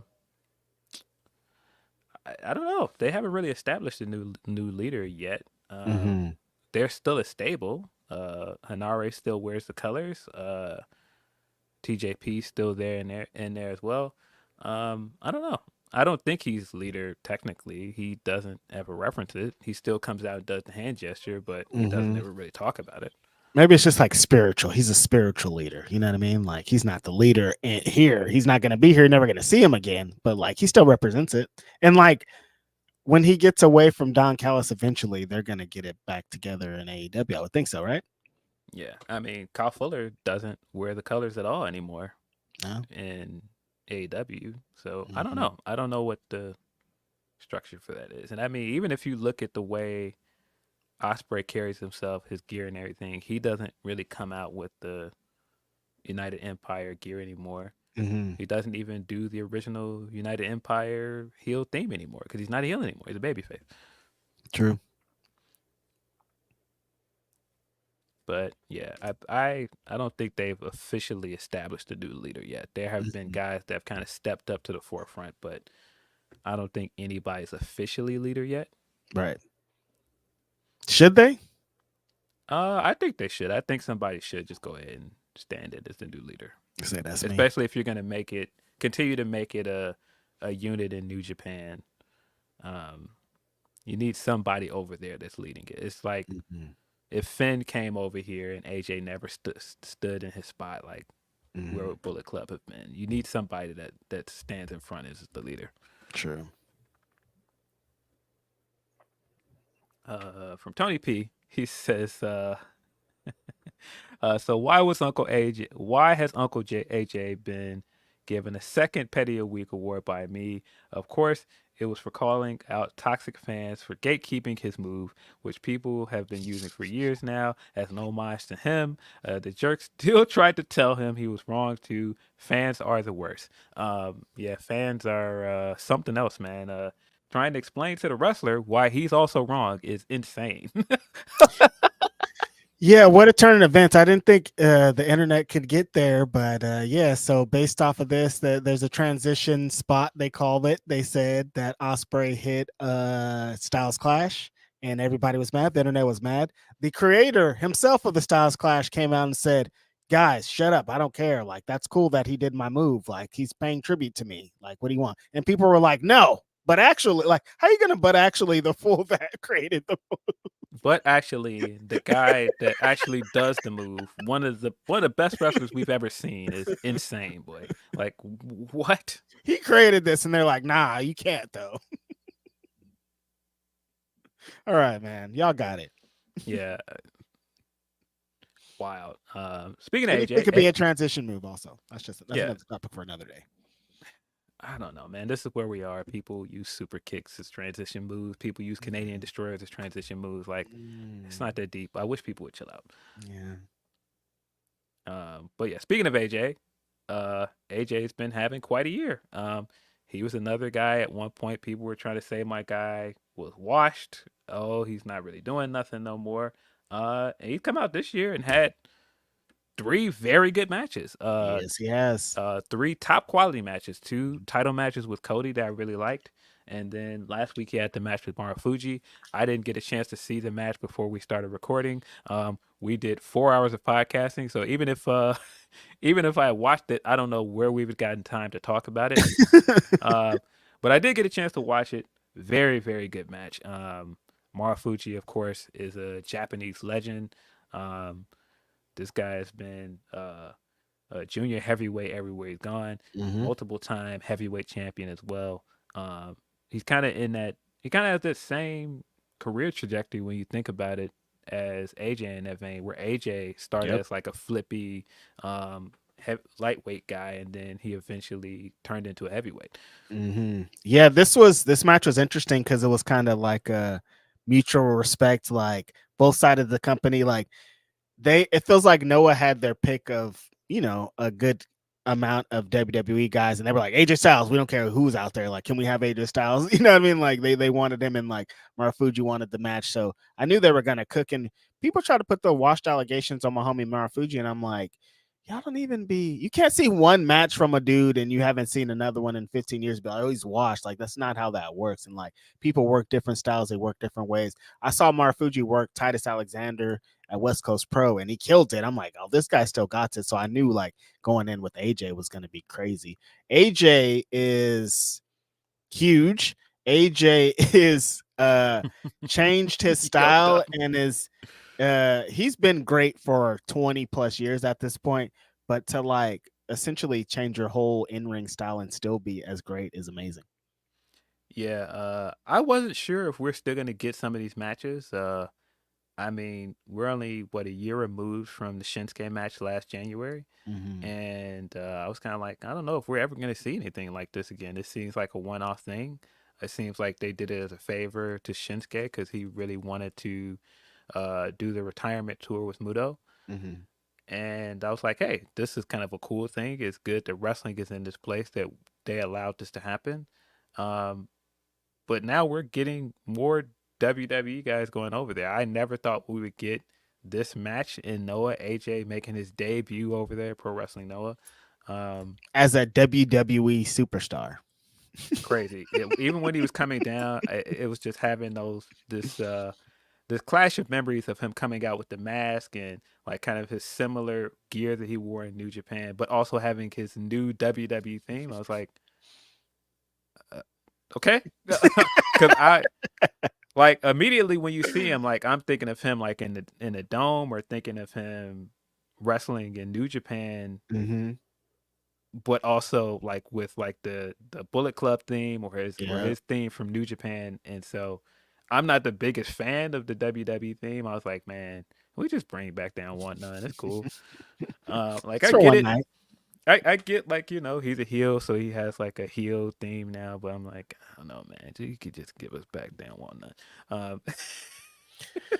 Well, do I feel like they change themes a lot more frequently now than they did? Like I feel like it back in the day, you had like 2 themes max and you're dumb. Like they'll change your theme like nothing in WWE these days, and it's kind of weird.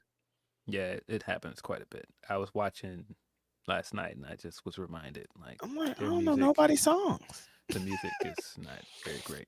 But I digress. This match was very, very, very good. Marufuji, like you said, is not washed. Looked great out there as well. Boy, them striking sequences they had, boy, oof. I mean, we've seen AJ do like the combo that he does, that little blitz of moves he does. But of course, Marufuji, legendary strike combo he does. Those guys exchanging strikes, man.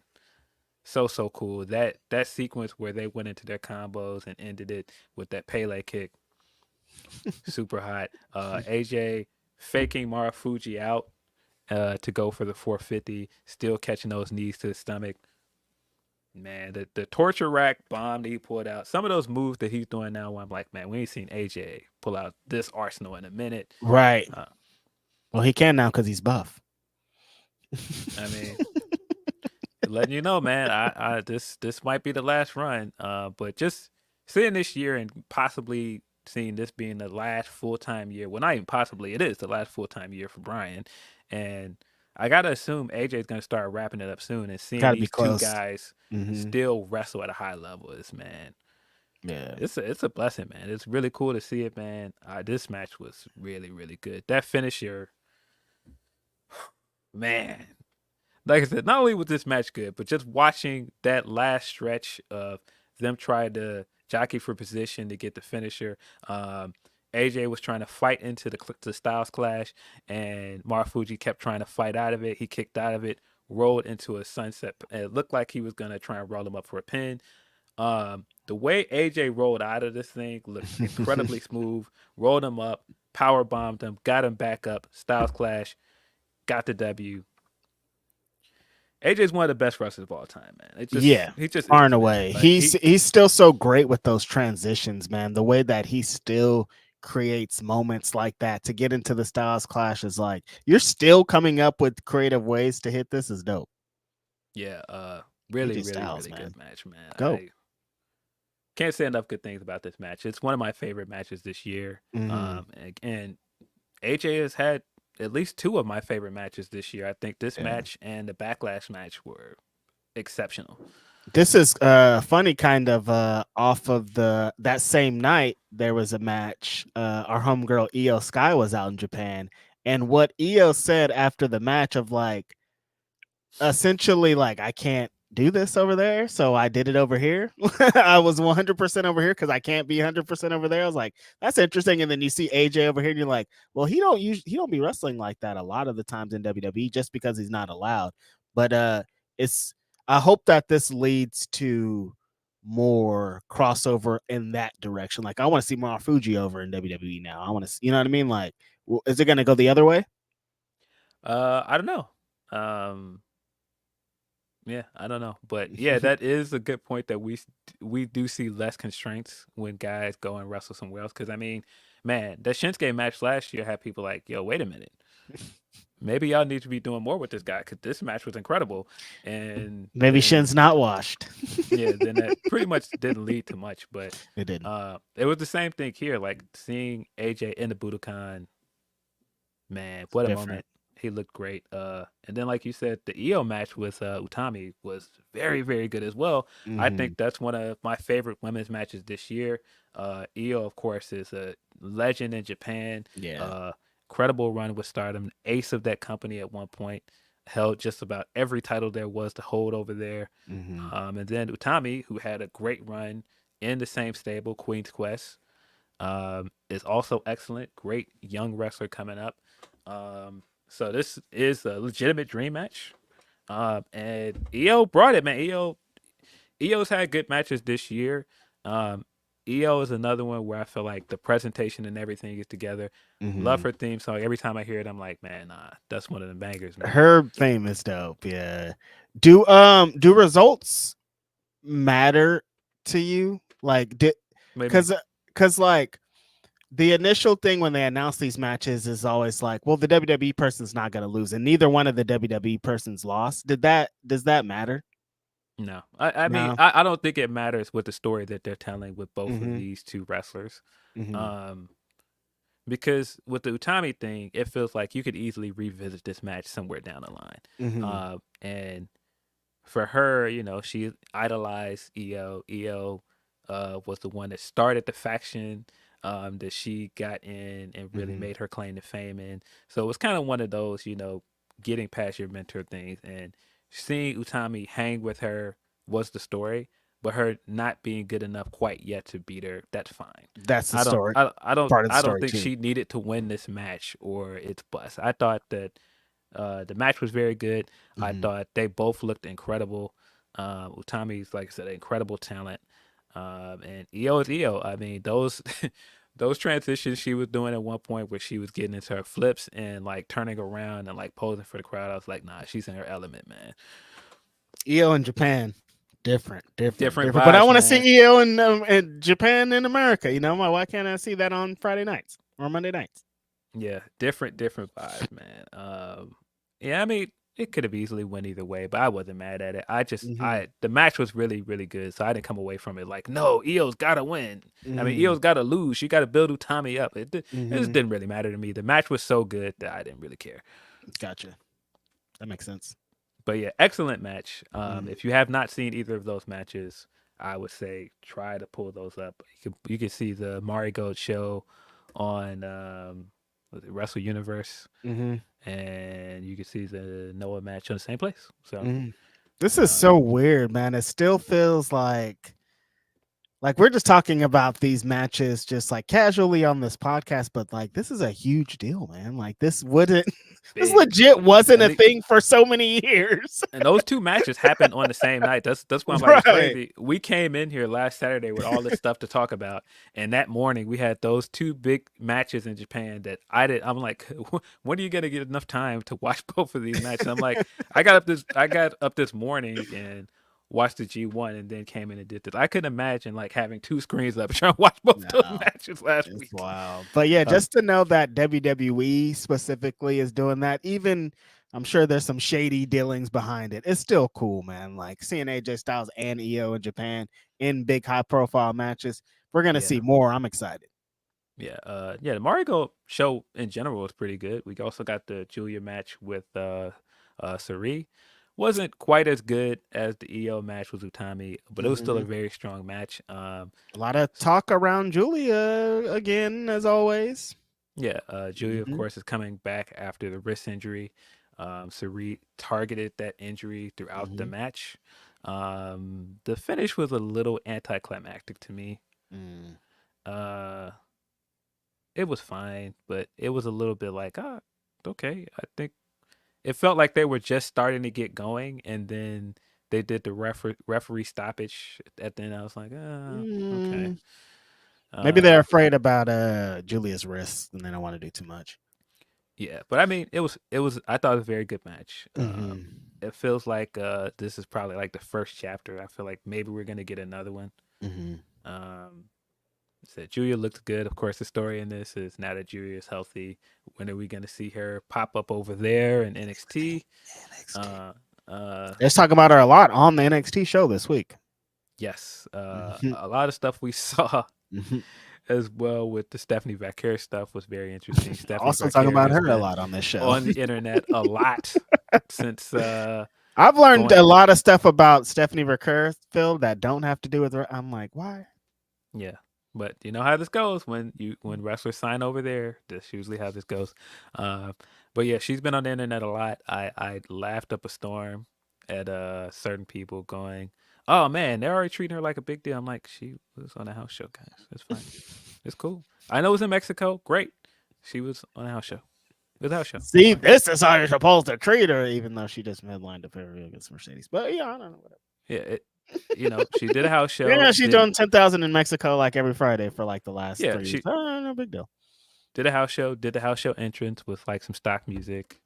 Hyped up that crowd. That was cool. But when I saw the internet trying to internet it, I was like, all right, man.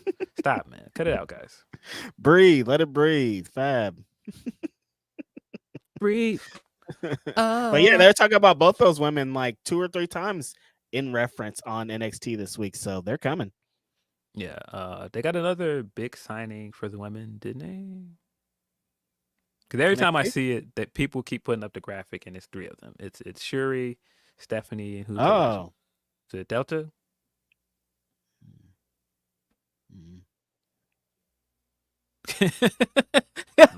Come on, man, you're not helping me here. I don't know what it is. I had to do some Googles. See, people in the chat are saying it's Delta. Gotcha. Yeah, Delta is a wrestler for Australia. Yeah, I was like, I don't know who that is. I can't get it. Somebody's gonna clip this and go, see, you guys listen to those guys. They don't even know the wrestler. They don't even know what they're talking about. I need a video package. I need a video package.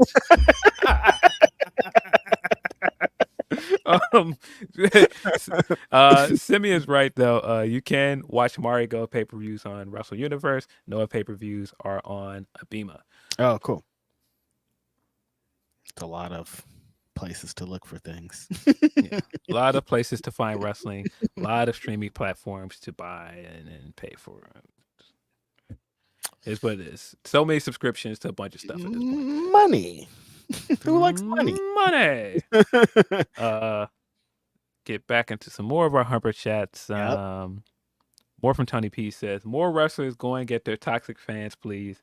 Hell, it was funny seeing one toxic Triple H stand account crash out when he blocked them.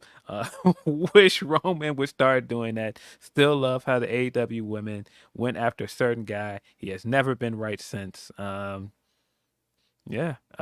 that's always funny when I see certain people going hard and they have certain wrestlers as their avatar and that wrestler blocks them or something. Very, very that wrestler funny. Doesn't fuck with them. It's funny every single time. Yeah, very, very funny. I don't know the Triple H stand you're talking about, Tony, but that sounds really, really funny. An AW women went after somebody? Certain guy? Also need a video package for that one too. Might need a step stool so you can see him too.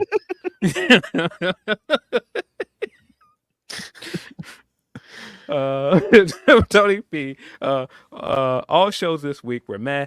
Didn't like how Dom Rhea story finished up this week. Wish she would still have suspicions about him. Cody is now a fucking stupid babyface. Bailey's reign has been sad. Like, it seems like they only really care around Mania season. The Dom Rhea story is not over. I think that No. they're lulling you into thinking that Dom is innocent in this. I very much think that he's going to side with Liv at the pay-per-view. He's going to help Liv win. I don't think we're done with this at all. I think this story is just getting started, I think. Yeah, I think this was just a way to make you think it's over. But I don't think it's over at all. Because SummerSlam is fast approaching. Yeah. The Cody thing, I deeply don't like that we've gone back to Cody going out there and trying to fight 4 guys by himself, because that was the whole point of the story going into WrestleMania, that he had friends now and they were going to help him, so he didn't have to keep doing that. And so it's wild to me that we've now seen 3 weeks in a row of this guy getting beat down by the same faction because he keeps trying to fight people by himself. Even at the start of this this show, tried to fight Austin Theory and Waller by himself, and then he goes backstage and goes, "Hey, give me a match with those 2 guys." And all this is like, "Hey, you want a tag team partner? You're just gonna go out there and handicap it?" Yeah, it's like, "But what do you mean? You're the champion. Why are you trying to fight 2 people by yourself? Like, this doesn't make sense." Yeah, I don't know the direction that they went. It's been kind of unfortunate because that they went just exactly back to the bloodline stuff. But when Roman was here, it's like, we're beating Cody's ass every week, same thing. Cody doesn't have any friends. The resolution is Roman shows up, but like getting there is slow walking the dog as hell. And like they're getting over, like you said, like bloodline, Jacob is killing it, like they're doing it, but it just feels like they're rehashing the same things, and it's Yeah, I don't need to see that same cliffhanger every week. Right. Them beating down Cody and them standing tall and staring into the camera with the fingers up, like, yeah, we did that. All right, we've seen it. Like we saw it at Money in the Bank. Did that. We've seen it, man. Like, cool. Like, and I also understand what they're doing. They're setting up this thing where every week one of Cody's allies gets taken out. Yeah. Randy Orton got taken out this week. This week it was Kevin Owens got taken out. And so they're doing all of this. So by the time he gets to the pay-per-view, he doesn't have any allies. And so all the odds against him to beat Solo. I still think he's going to beat Solo. But I think if he starts to get beat down at the end, that's when we're going to get the Roman music. And some people are under the impression that Solo's going to go over. No. I have no idea what, like, it's going to be. Why would you put the title on Solo? That's what I'm saying. I'm like, that's dumb. But like, then because essentially they just want to run back, and then Roman has to beat Solo. But I'm like, that's dumb. Yeah. I don't see that happening. Right? If you read my article on Bleacher Report this week, where I did my predictions for the Bloodline for the rest of the year, I think that Solo is losing here. I think you kind of need Solo to lose, because that's the last claim to power that Roman has. It's like the thing that made him the tribal chief, the thing that gave him power, was being champion. So if Solo wins the belt, he no longer has any claim against Solo. Solo is the tribal chief. That's the entire reason why he's challenging for the belt. So if he loses, the spot is still in question. And that's why I'm like, it just makes no sense for him to just outright win. And you're going to build up this whole thing of Cody being the guy that beats Roman, is currently the face of the company, and then loses to Solo. Yeah, I don't see that. It's confusing. I don't see that. Now, I could always be wrong. WWE has done weirder things, but they sure have. I don't see that happening, man. I think this Solo's losing, and I think this is the pay-per-view is going to end with Roman making his return. That's, of course, where he debuted as the tribal chief character in the Thunderdome. And so with Heyman. Didn't he team up with Heyman on SmackDown after that? because at first he just came back and he was wearing the wreck Oh, everyone and that leave shirt. wasn't when Heyman came out and was like Roman's back. That was a different match. That was against Braun. That was a different match. Yeah. That's what I'm thinking of. Yeah, that you're thinking of the pay-per-view where he comes out and he signs the he signs the thing. contract and then enters the match. Mhm. Yeah. But yeah, I don't see, because the other part of it is I think we're still teeing up Randy versus Cody for the title. Right. They were laying it on very heavy in a promo where Cody was like, "That's my mentor. He's more than just that. He's family."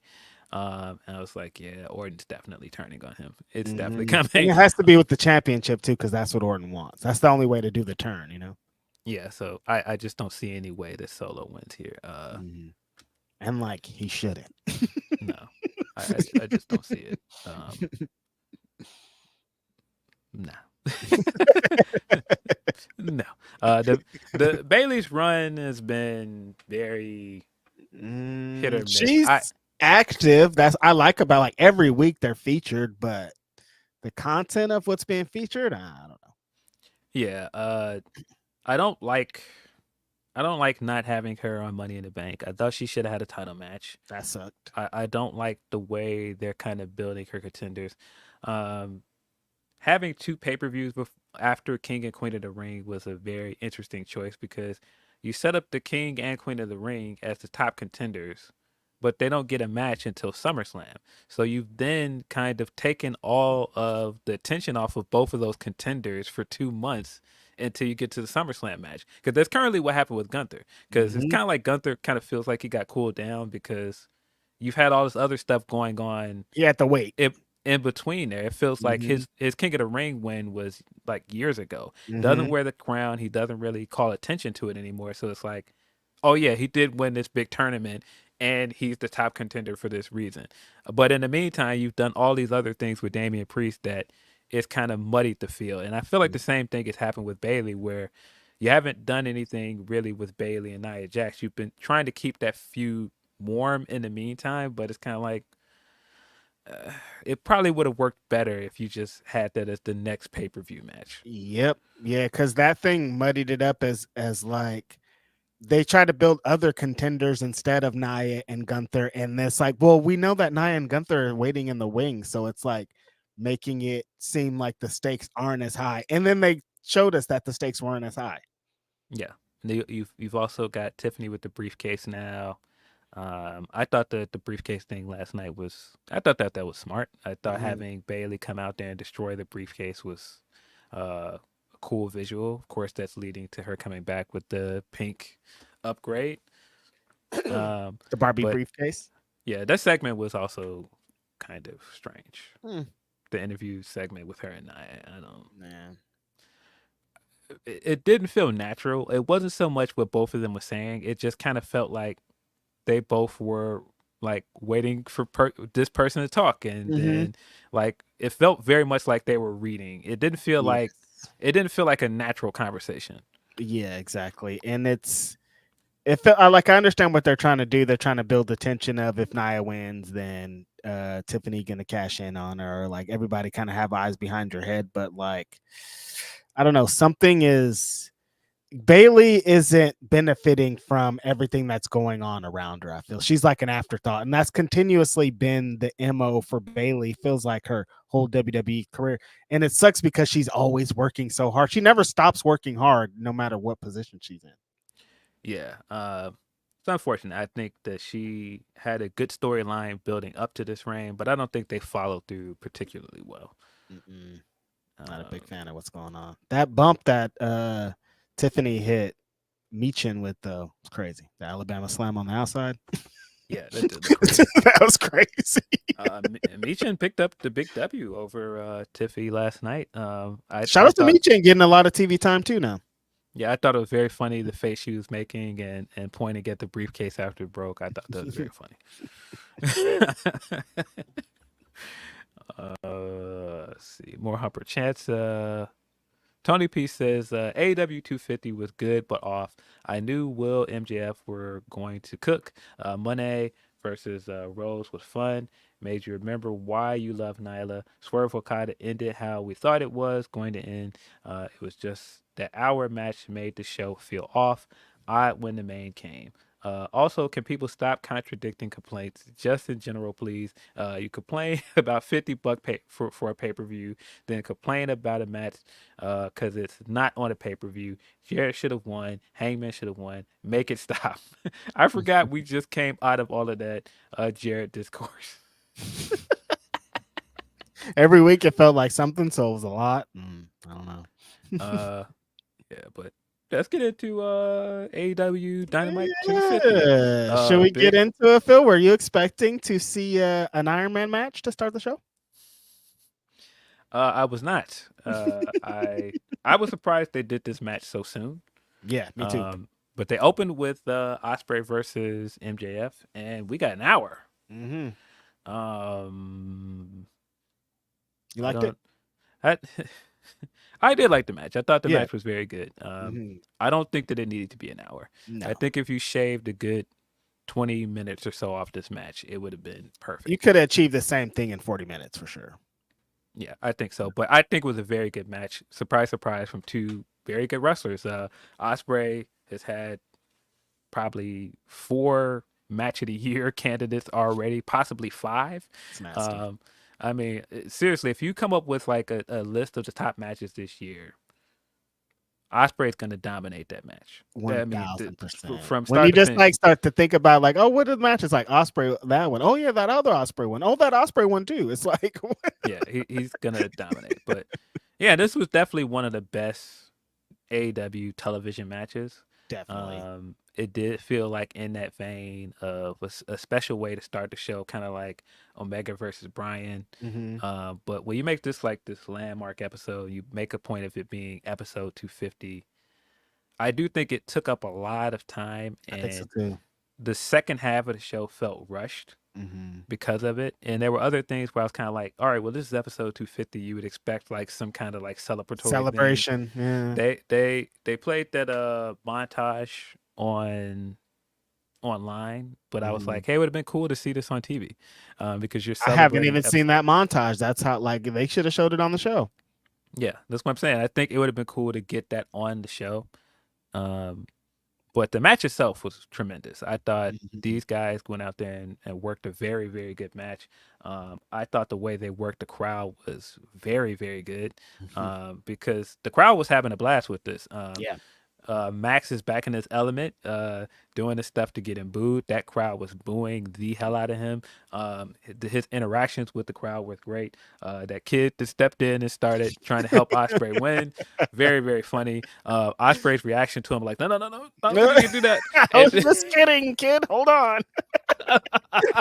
Very, very funny. Then he proceeded to high five the kid afterwards. All of that stuff was cool. Them fighting out in the crowd. There was a stretch towards the end of the match where they were going 1,000 miles per hour, cooking.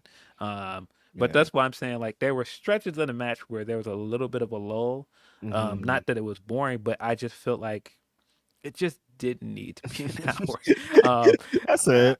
I don't want to keep harping on that because, again, it was a very, very good match, but it just didn't need to be an hour. I understand. There were people this week that were like, oh, it actually flew by. It was it didn't feel like an hour match. And I'm like, that's the great thing about MJF. That's why he's such a talented wrestler, is like the way that they structured the match and the way that he'll have moments of, okay, we're going to be on the outside for this amount of time, and then we're going to be over there for this amount of time. The way that he structured it, that's why it didn't feel like such a long match. And that's why I'm not mad that it was a full hour. Kind of like the precedence in what AEW represents. We're the best wrestle. Like if we're showing we're the best wrestle, an hour match of 2 of the best wrestlers in the world starting our show is a pretty good way to do it. But yeah, I kind of also stand on the side of, where's the celebration though? Like, you're telling me it's Dynamite 250, but you're not showing me it's Dynamite 250. Like, there's been like, this was a really fun match. I liked it, but like there's been 2 or 3 weeks in the last 2 months that are better shows than this, that are better. Yeah. Better pace, 200, better shows what the whole of AEW represents than what this is. So it was just kind of interesting, Yeah, but like it's a very, very good match. Amazing match though. Bits of it felt a bit self-indulgent. The Max match. But it was what Max is very good at wrestling. Like the spots where he interacts with the crowds, his charisma during the match is still hit. When he ducked under that lariat and hit the strut on him, and then turned around, and then Osprey hit it on him too. Very very good exchange. MJF is funny. Very fun wrestler to watch. Very divisive guy. I knew when he came back and he cut that promo, I was like, all right, just go ahead and turn heel and get back to the bits. Get back to the old Max. I feel you. So we got the turn and everything in Chicago. So I was like, all right, we're here. I didn't think we were going to get straight to this match, but it also fits the match trend of him doing something very heelish and then getting a big match with marquee guy on TV that goes long, and then he eventually beats him, and then it leads to a rematch. He did this with Punk. He did this with Cody. He's done this a few times. So it's like, all right, this we've seen this before. So and it also kind of play along with MJF because his whole bit is, which I also thought was kind of funny, is I don't do none of that wrestling shit. Y'all got to come out here and kill yourselves. I could just talk on the mic and do what you do. But then he has an hour match with Will Ospreay. He's so funny. You know what I mean? Like his whole bit is like, you're an internet darling. You're one of those 5-star guys. I don't care about that Meltzer shit. And then he goes and does a Meltzer match just to like contradict himself. But like that's a part of what the character is. Like he said a few weeks ago, all Ospreay cares about is Meltzer ratings. I care about Nielsen ratings. I guarantee you the next time Max has a mic in his hand, he's going to be like, 5 stars that we got, that Ospreay and I got in the Wrestling Observer, even though he's not supposed to care. We'll see. Yeah, he's also a guy in character that tells you many times that he doesn't care about New Japan. That place sucks. It's a super indie. This was a very New Japan match. Like the length of it, the way that it was worked. This was a very New Japan match. The finishes towards the end, the counters, everything about it. This was a New Japan match through and through. So I thought those things were funny as well. But yeah, that final stretch was very very good. Yeah. When they were going back and forth trading the counters, trading strikes, I know that's also part of the match where people are going to be like, but they're not selling any of these moves. And I thought all of it looked great though. I thought that stuff in that part was incredible. You like the finish of we got a barrage of every move in the world, but then it just ended with the punch essentially? The finish is not going to be for some people. I understand the story of the finish.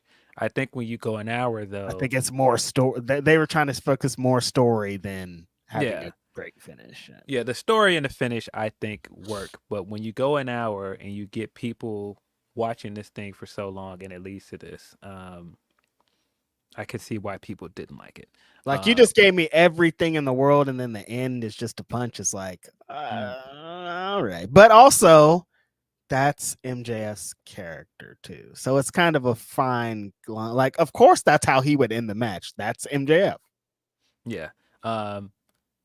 You're still doing the Ospreay storyline of he's still traumatized by what he did to Bryan in their match at Dynasty, and so he doesn't want to use the Tiger Driver. You're going up against the guys that you hit him with everything in the world, and he kept kicking out. And he angered you enough in this match where you went to that place where you were ready to hit him with the Tiger Driver, but you hesitated again, which goes back to the story of the Swerve match, where Swerve told you throughout the build of that match, hey, man, the guy that came to this company, the guy that got signed here, that guy was a killer. And somewhere along the line, you're not that guy anymore because you keep hesitating. If you've got that big ace in your hand and you're hesitating to throw it out because you're now triggered by this match, you can't be a champion and be that guy. And so I thought that it was a very good touch that was the thing that cost him this match again and cost him his title. I don't know if Max needed to win this match though. Coming away from it, I definitely was sitting staring at the TV like, okay, Max won here. where do we go from here? And I mean, you have some good options there. They're But getting back to the rematches at All In, and then Ospreay gets a big win at All In. Is what I think, right? that's what I think, because it feels like the Punk build. Yeah. And I'm fine with that, but I mean, after you make such a big to do about this guy has not lost, you give Swerve the win, and then you immediately have him lose again and have him lose the title. It's just kind of like, And a not like if you know Ospreay and you know the history and you know his matches and you just look at the matches of his last year, the things that it takes to put Ospreay away, and then you just again, it's just a punch. It's like, all right, like this guy, they just killed this. Like you gotta drop this guy off a building on his neck, and then you just punch him and win. It's like, you know, that was the other part about it with the finish, is that you've built up Ospreay as this guy that's just like, he's having the big matches. You got to hit him with every finisher Super in the world. Saiyan. To put him away and to beat him in a very sports entertainment. Hey, I put this ring on and punched him way. It's just like, that's not gonna hit for some people. Right. And I won't say, I don't know if I would say that it didn't hit for me. It wasn't so much the finish of it. I think it was just the collective of all of it. That the match was so long. That's how he won. And then Max won. I was like, okay. Very odd choice. But I understand the story they're telling. As far as the story, okay. Yeah.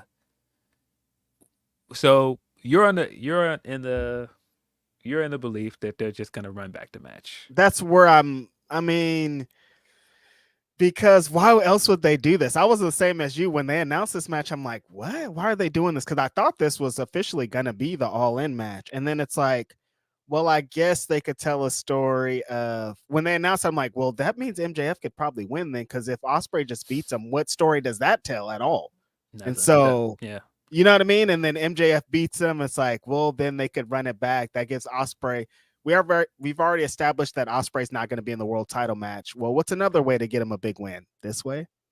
Yeah. I don't love it, but you know. Yeah, I could see two folds of this is the 250th episode. You want to do something big and noteworthy like a title change on this episode. And you want to give Ospreay the big win in Wembley.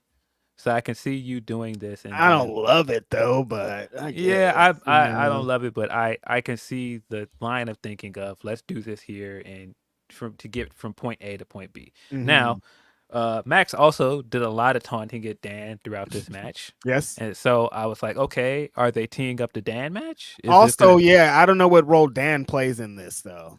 Yeah, because immediately I was kind of like, okay, well, maybe Ospreay doesn't get the rematch. Maybe this is teeing up Ospreay versus Ricochet at Wembley, and then Max is going to face Daniel Garcia. I wouldn't be mad at that option. Maybe this is going to be a triple threat, and it's going to be Daniel Garcia versus MJF versus Ospreay.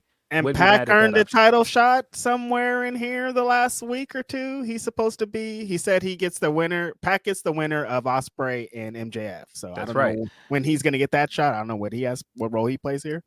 I forgot about that. I totally forgot about that. Yeah.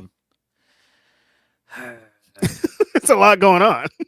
I don't know, man. I don't know what to make of that part of it either, because it's like, you build up this idea that Ospreay is going to be international champion. He's going to be the guy that takes that belt to other places. I already like that you're setting up that Max is going to defend the belt. It's not going to be like his world title reign where it's like, haha, I'm not going to wrestle. Haha, I'm going to go and work every now and then. But he's going to be at Arena Mexico next month, defending the belt for CMLL. You've got the Pac match coming up. So it could lead to some matches to fill in this range for him, and he might end up just dropping it back to Ospreay within 2 months. But what about Daniel Garcia now, though? Because he did in the match. He is like Daniel. He's talking to him in the match. Now I'm like, what? Yeah, he makes a point of looking straight in the camera and doing it multiple times. So I have to assume that this is leading to something with that, and there has to be something. There has to be a payoff to the Max and MJF stuff. So I mean, I guess Dan could just come back at All In to help Ospreay beat MJF, but that's not a good. Like Ospreay is not going to need help. Yeah. You know? Yeah. Bragav makes a good point because he says maybe we're looking at MJF versus Garcia at All Out because they are doing. Always forget about All Out. Yeah, they are. All Out is 2 weeks right after All In, but I just think with everything you've been doing with Garcia, it would be nice to see him get that spot on the All In card. Yeah. I wouldn't be mad at either. I think him getting the big pay-per-view match at All Out does make sense as well. Yeah. But it just, I don't know. It's a lot going on. Like you said, this feels like some of the stuff that people didn't like with Max towards the end of his title run, where you had so many things going on. It's too much. And it's just kind of like, all right, man, we'll just. And Ricochet's still somewhere out in the shot. It's like, what yeah. So yeah, I can see it both ways. I personally really like the match. But I'm also kind of like, did we really need to do this? We could have just did a straightforward build to the match at All In. But again, let's get a big moment on the 250th episode. Let's have a big banger match. Let's have a big title change. And then let's also build to a moment for Ospreay later down the line. I think, the intention of like, they made a big episode. That's going to be a match that's remembered for a long time. Like, I mean, maybe some of it wasn't the greatest details, but pretty good execution, I guess. And it's MJF. He's gonna, like you said, they've already announced it for Arena Mexico. You know what he's gonna do with this championship. Like, I feel like he has a point to prove after being out, and he's like, oh, I'm gonna just go and work, and so it's gonna work out for us. I do think there's a lot of comedy to the fact that he got this match with Zero at Forbidden Door that worked a match that people were not fan of, and then worked a very New Japan match on TV and not at the pay-per-view. That is so funny. I'm thinking about when they announced the Hechicero match and everybody's like, why? And now he's going to go wrestle in Arena Mexico with the belt. I'm like, you guys, this is just, these bits are so funny, man. Yeah, very, very funny coincidences. Speaking of CMLL, Willow Nightingale is our new CMLL Women's Champion. Willow, she did it. Congratulations to her. I think it says a lot that she can step into that spot when Stephanie wasn't available, and that's a big win for her. Yeah, big win. I didn't get to make it out there last week, but yeah, shout out to Willow, who has been in some high-profile situations this last couple 6 months and has excelled in everything and it looked great. Has improved her character and in-ring work. Big win, coming off some very controversial news off of that championship. So, to be able to, have composure and be put into that position is great for Willow. Yeah. The second half of the 250th episode, like I said, it felt very rushed, but we did get some good moments. Following up that long match with a learning tree segment was a choice. I mean, if you had your qualms with the pacing of this show, I don't think that helped. Like I think they did that because they were like, well, if we're gonna have a long match, maybe a cool down segment, but that's probably not the cool down segment I would use, Phil. Yeah, that was definitely a choice. But I like the learning tree. I just want you guys to know. We got a very funny Young Bucks segment afterwards. The Young Bucks segment killed me. Here we go, controversy again all week. In this segment, Young Bucks are in the back. Mercedes walks up with her belt. She's like, "What's up, you guys?" Okada's like gawking over Mercedes, and they're like, "Hey, Mercedes, Okada wants you to do the dance." Mercedes does the dance, and Okada's like, "Oh my God, I can't believe I was in the presence of this greatness," which I thought was amazing. This now turned into, we thought you guys wanted him in AEW because he wasn't going to be doing comedy. You didn't want him to turn into a ninja. He's doing blah, blah, blah. I'm like, what? How did a good bit, Phil, turn into they're wasting Okada? I'm tired of they're wasting Okada. Are they wasting Okada? What's your opinion?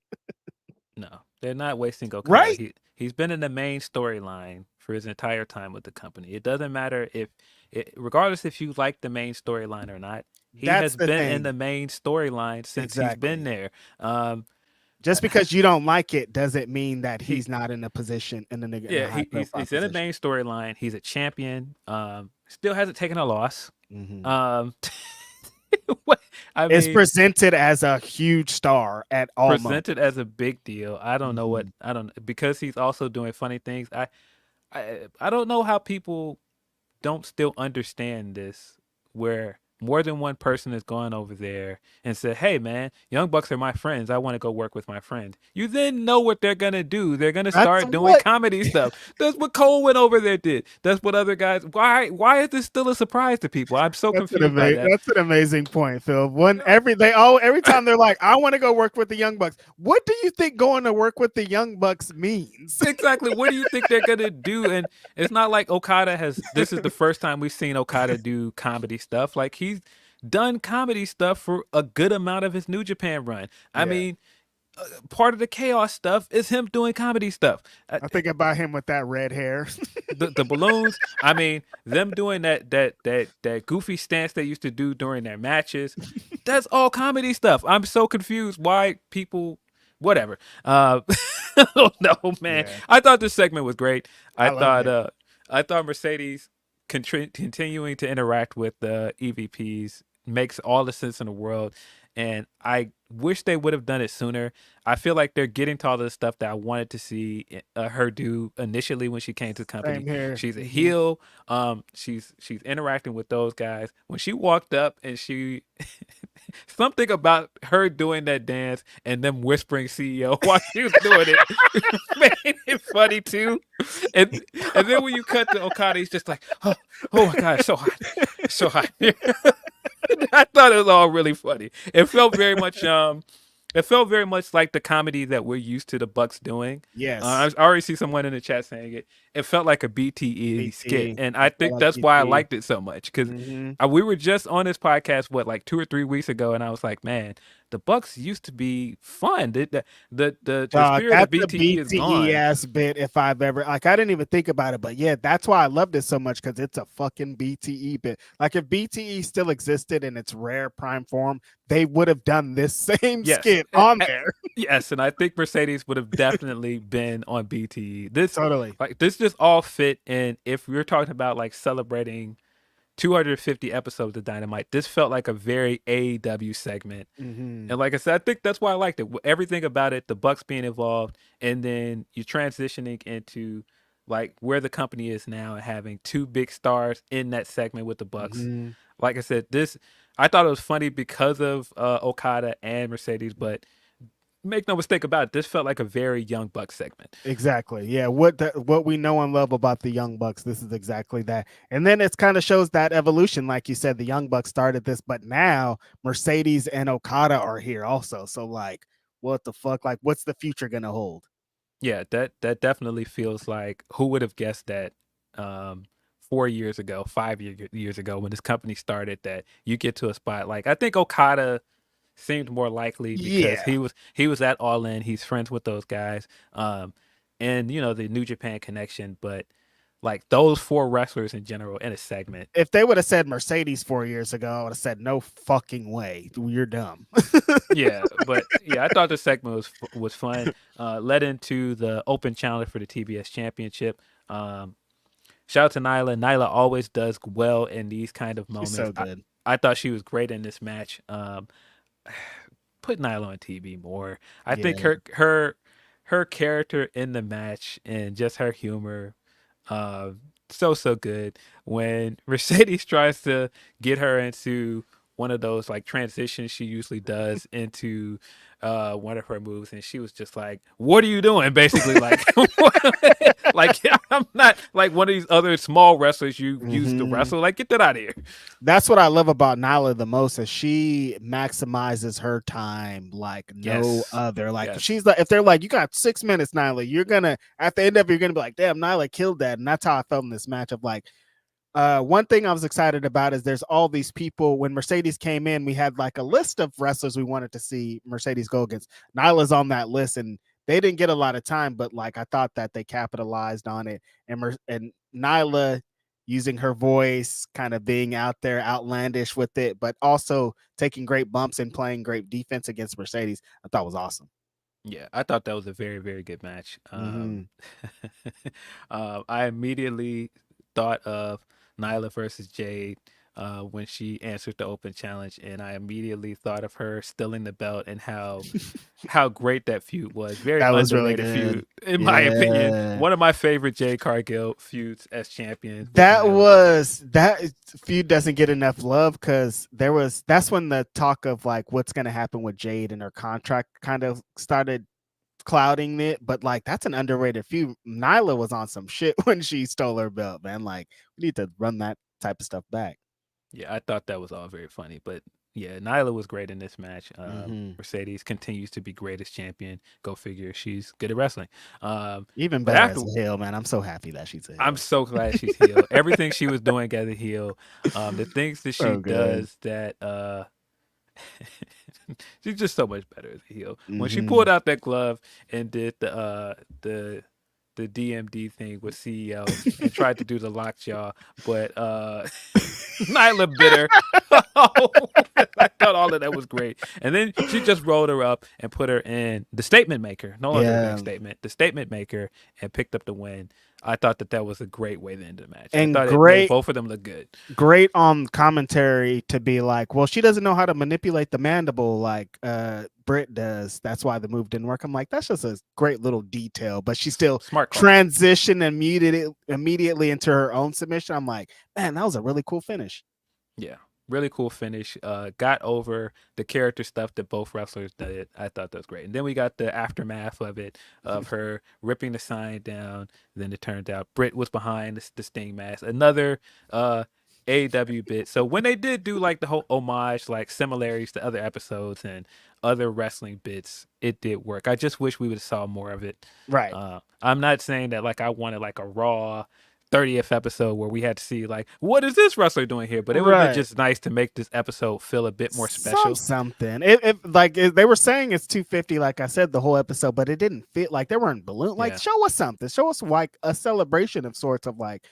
It doesn't have to be like the reunion episode, but like some kind of like we look at where we came from and look at where we are. Right. Yeah, I thought the aftermath stuff was hot. The stuff that they're doing to build Britt versus Mercedes continues to be hot. The crowd is very much into it. Crowd is very much into Britt every time she pops up. They like her. The way Mercedes ran away, that little run she does is so funny to me every time I see it.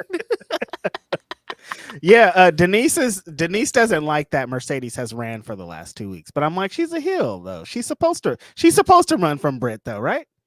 So I get it because you're telling us in one breath that she's doing the chicken shit heel thing and she's running away, but she's also doing things that contradict that, like having an open challenge, like right. So yeah, but I think the whole like that she's not a chicken shit heel because she's saying she'll fight anybody besides Britt. Yeah, but I think the gag is just that I don't want nothing to do with you. I don't want nothing to do with Britt. And it's not so much that she's running away from Britt because she's scared of Britt. It's just like, no, I'm not giving you what you want. You want to be in the spotlight with me. You want the match with me. I'm not giving you any of those things. Like, you stay over there. Like, she's running away because she doesn't want her to touch her. Not that she's scared of her. Yeah. Don't touch me. I'm gonna be over here. The little run she did with both the titles was really funny. I also popped big when Britt didn't fall for what we've seen every wrestler do and try and run all the way around the ring. She got to the corner and saw where she was going and then turned in the other direction. I was like, we don't see a lot of wrestlers do that. So I immediately thought it was funny. I don't know what the security guard was doing. When Mercedes got over there, he looked like he was trying to tackle her. I was like, what are you trying to break up the fight or start a new one? What are you doing? I don't think you should supposed to handle it like that, big dog.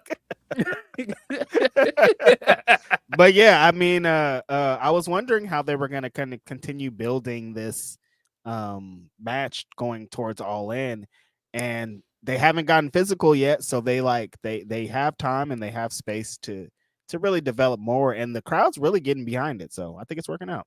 Yeah, seems like a hot feud.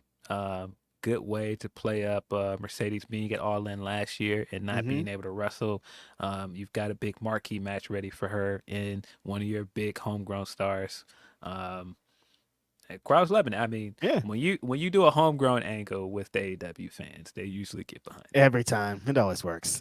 It just always works. It's essentially like going to the crowd and going, man, hello Cleveland. It's Right. like everybody's like, I'm from Cleveland. Hey, I live here. We're here right now. I live here. Yeah. So I thought the pull apart worked. I thought all this stuff was working. What do you think of Mercedes now after a match? She gets on IG Live and talks to the fans. And she got on there, and there's the clip of her saying, "I'm calling the cops."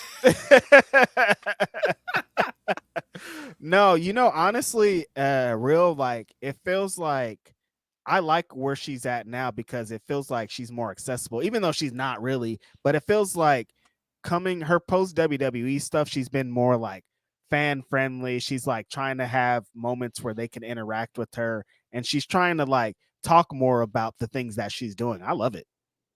Yeah, because we did have this one period where people were throwing a lot of stuff on her name, like Right. of course the airport thing, which she's totally right about. Leave people alone when they're trying to catch a flight or coming from a flight early in the morning. But there were a lot of people trying to act like, oh, well, she's horrible to her fans, creating a lot of narratives about her and how she treats people. So I and the other part of it is that she does have like one of the most notorious internet fan bases. Her fan base is also fucking wild. I do think it makes more sense with how big her internet following is that she is interacting with them more in things like the IG Live and doing things like the QR code thing, because it's just gonna help ingratiate those kind of people around her. Because she already, like I said, has this big following. She already had them before even interacting with them like this. It's gonna get even deeper now. Yes, I think it's smart, but yeah, just her doing an IG Live and saying, "No, I'm calling the cops." Like, I love Mercedes, man. She's really funny. Yeah, nah, just the way she initially was saying it, like, call the cops. Just so funny. That's why she's so better as a heel, because she does shit like that. Yeah, I just think she's just more confident as a heel, man. I just like her much more as a heel. When she's like, I'm the baddest motherfucker here, there's no one better. I'm like, yeah, you're right. I think. Yeah. I love it. But we also got the Mariah segment, which the Mariah segment has been also the subject of some discourse because people are like, was it a good follow-up to last week's cliffhanger? You got the Shivani call and all these other things. What did you think of this segment? It took me a long time to get into it after the Shivani stuff. Like I was legit like he comes out, Mariah comes out, and I like went to wash my hands, Phil, so I couldn't see the TV, but I could just hear it. So I hear Shivani. I'm like, who is that talking? I was so confused. I'm like, I thought somebody like had came out to talk shit to him. I'm like, oh no, that's Tony Schiavone. And then I love Excalibur's and Ty's reaction immediately. I'm like, whoa, Tony, hold on a minute. This was a very JR call. It was, yes. It was JR. It was very, very JR call. So when people were like, how dare he do this? I was like, this is a very wrestling thing to do. How long have you been watching wrestling? And like what Tony Schiavone represents, this kind of the post WCW and all that stuff, like Conrad podcast, Tony Schiavone is this guy. He would say that. Yeah. Like it, so it just caught me off guard because I wasn't expecting it, but it didn't surprise me that crazy. Tony Schiavone said it, It was crazy. It was a very Tony, like I said, Tony JR thing to do, but also Tony has interacted in that way with most of the heels in the company. He's had that kind of back and forth with Adam Cole. I mean, even when Britt initially turned heel, they had their dynamic. So I got MJF, he fucking hates MJF. Yes. So I got it. Just really funny. But yeah, it was a JR bit. You know what I mean? Like, I mean, I don't know if it exists in the climate now where that is a thing. Yeah, you can make the argument, do we still need to do that in wrestling? I guess, but it didn't really bother me that much. I mean, I don't know. But equal opportunity, right? He would do it to a man. Why can't he do it to a woman? Yeah. I don't know. Is it the lingo? Is it the way because he said bitch? Like I understand, you know. I don't know. I thought Like people, but he would do that to a man though. So I don't yeah, really. I thought people kind of made a big deal of it, and then the segment itself, I don't know if this was a good follow up because I don't know what the way to follow up would have been. Is where I think I'm landing. Like maybe a match I probably would have been more invested in. Like I don't know if it was time for her to. What's the do we need the explanation now immediately? You know, no, because we I know why. I thought they did some very smart things here, but I just think two things happened that it wasn't nearly as compelling as the actual turn, and Correct. then the crowd absolutely sucked during the The crowd segment. was fucking horrible. The what chance was just like, dude, I hate it. I hate the what chance so much at this point. But uh, I thought they did some smart things. Having her come out as Tony and being like, all right, well, this is what you wanted, right? You wanted me to dress like you. You wanted me to You wanted fill me the to be part. you. And you didn't even understand all this time. That's what I was trying to do. I was trying to get you up out of here. Mm-hmm. And I think she said some very smart things, like even her saying, you guys all knew this turn was coming, right? Mm-hmm. Um, I was surprised it took this long. And even going on to make the point that I made last week with the Mina feud, where she was like, I just want to see how far I could take this. I want to see how far I can entertain myself. I want to see how far you would go with it, what I can make you do. And I definitely got that vibe by the end of the Mina feud, where it was just Yep. like, oh, how much can I pull the strings on this and watch as they do things and fight over me, Mm-hmm. and at the same time, I'm just trying to wait for my opportunity to strike.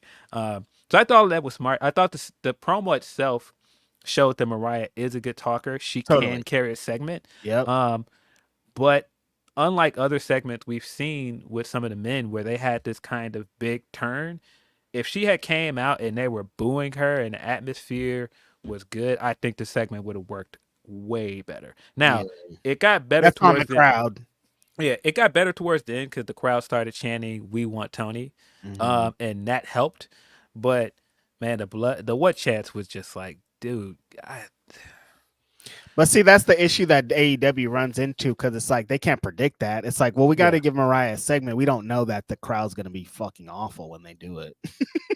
yeah, um, yeah. But I do like getting her out there and I really for a second thought that was Tony. Like when she turned around, I still was like, I don't know who this is. You know what I mean? Like that part. Like I think the presentation and everything surrounding her promo, everything was great, but the crowd just like that. This showed how much a crowd could really take away. Because like you're saying, if this was Yeah. a different crowd, this promo would have been a great one. You know what I mean?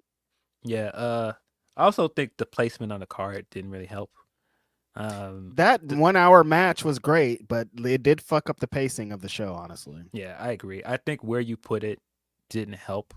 I think if you opened the show with that, mm-hmm. or maybe if you put it in another spot, it might not have gotten that same They kind of reaction. maybe should have opened the show with it. Yeah, I think that's a good Yeah, point that you're making. Like right before the MJF match, just put that promo on because that's the freshest thing from last week that we're all wondering the results of. You know what I mean?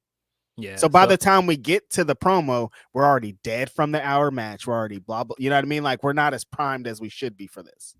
Yeah. So I mean, I think that the promo kept the character stuff going. It showed that Mariah can carry a promo and can do all the stuff on her own. I thought her coming out and getting this one last jab at Tony of, well, I did want to, end it weeks ago, but then I strung you along and I was like, well, maybe I should, put this thing to bed in my home country in front of a bigger crowd. All of that stuff was good. That, like I said, the content of the promo was good. It just Mm-hmm. was certain things, other things Placement. about it didn't work. Now I'm thinking about it. I'm like late in the show, extended promos never usually work in general. Yeah, Anyways, that's one. that's just a thing. Excuse me. That's Mm. that's the other reason why I'm like, I think the placement kind of hurt it, but Yeah. I think everything about it, her getting this one last needle in of coming out there as Tony dressed as one last time, and then saying next week, we're gonna see the glamour Mm-hmm. Mariah May. I thought that was smart. Good Um, stuff. Really good yeah, work. yeah, we got a really good article on this storyline with Sports Illustrated. Shout out to Justin Barrasso. Mm. He spoke to Tony Always doing Khan good on this, work. and Tony Khan gave some of the details on putting this story together with RJ City and what were the influences on it. Very good read if you haven't read it. Mm-hmm. Everybody's talented that you just named. RJ City being a part of this and helping further along one of the best angles in the history of their company is awesome. Yeah. Yep. Then we kind of rushed along, got the main event.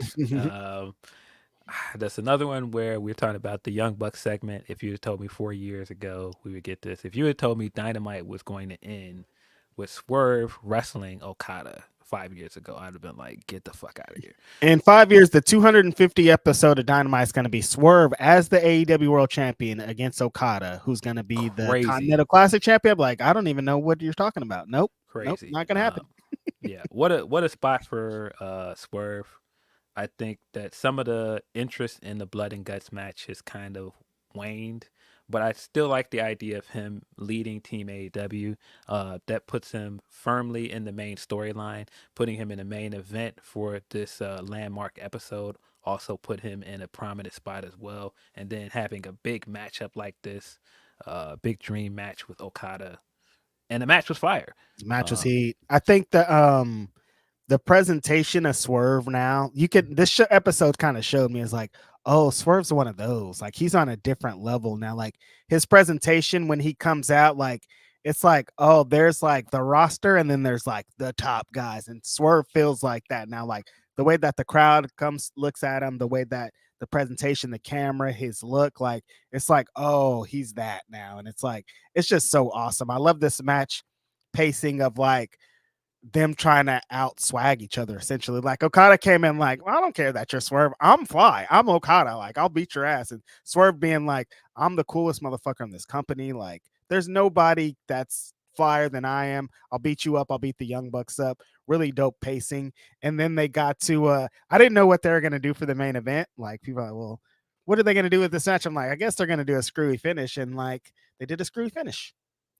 They did. But yeah, I think you make a good point that we're seeing more and more the big difference between Swerve and the rest of the roster, in that Swerve feels like he had the full package going right now. Mm-hmm. He had the presentation. He's having the matches. He's cutting good promos.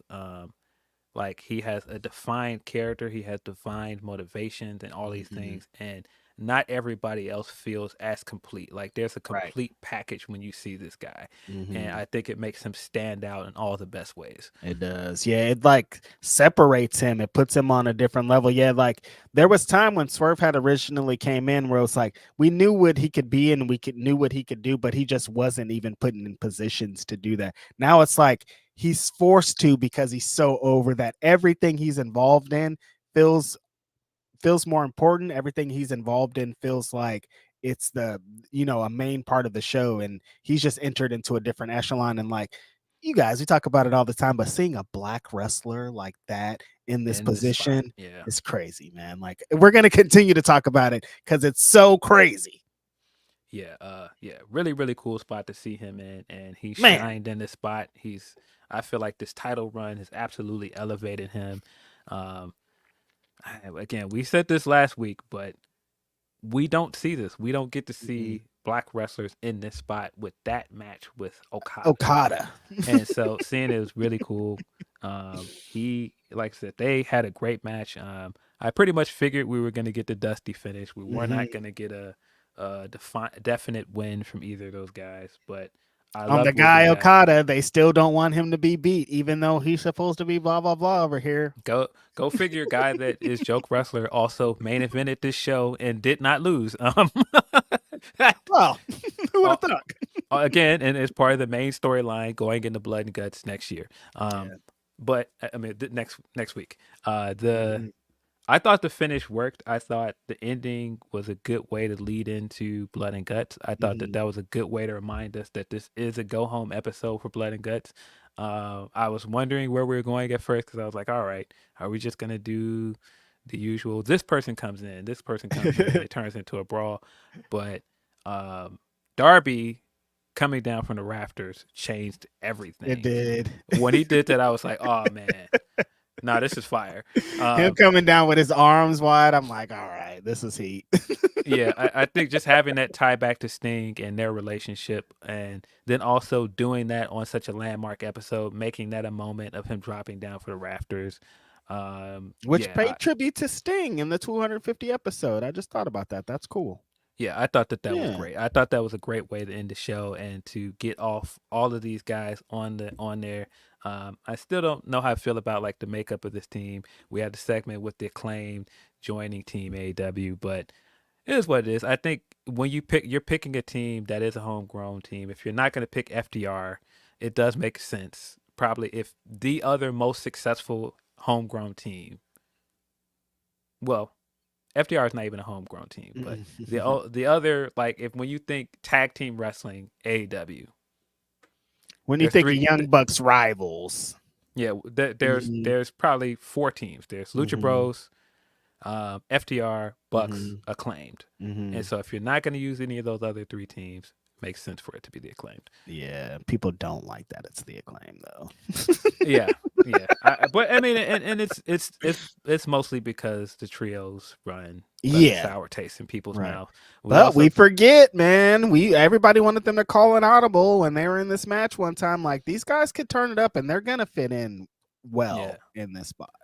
Yeah, that was another one of my gripes with this episode too. Is that AEW was known for its tag team wrestling at one point, and we didn't get a big tag team match on this show, and then we got a really good tag match on Rampage. I'm like, man, it kind of would have been nice if we got Private Party versus Lucha Bros on this show instead. Or Nick and Matt are here. They got them belts. Put those motherfuckers on the line. I don't know, man. Yeah, so it is what it is. But I don't want to keep over griping on things I didn't like. But I just felt like it was just certain things with the 250 episode. It was a good episode. It was a good show. But I wish there was a little bit more celebration, a little bit more something. Yeah. Like, I probably maybe wouldn't have done an hour match. I probably would have done a 30-minute match and used 30 minutes for other things. But I get it.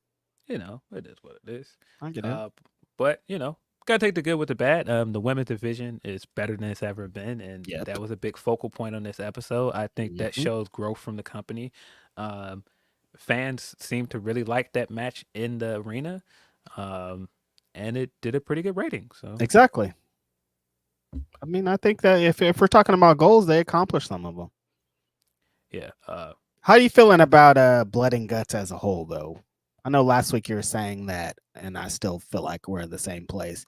They should have probably just pivoted and went with the women, because this men's one is like, it just feels like they're doing the match. Like, it's that there's not any like super duper heat behind it. Like, I understand intention, what everybody's saying, but it's like, I don't want to see anybody like beat anybody up besides Swerve and Hangman, all of the heat here is basically between those 2 guys. And I thought that was very smart what they did here as well.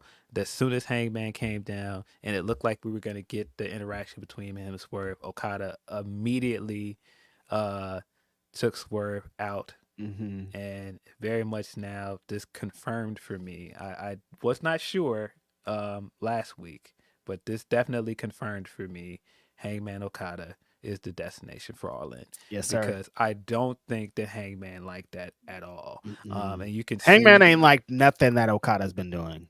You can see that there's already this uneasy alliance with the Bucks.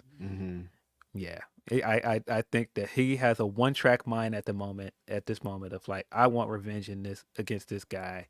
And then Okada jumped in the way. He's just like, what are you doing here again? You again, get out of the way.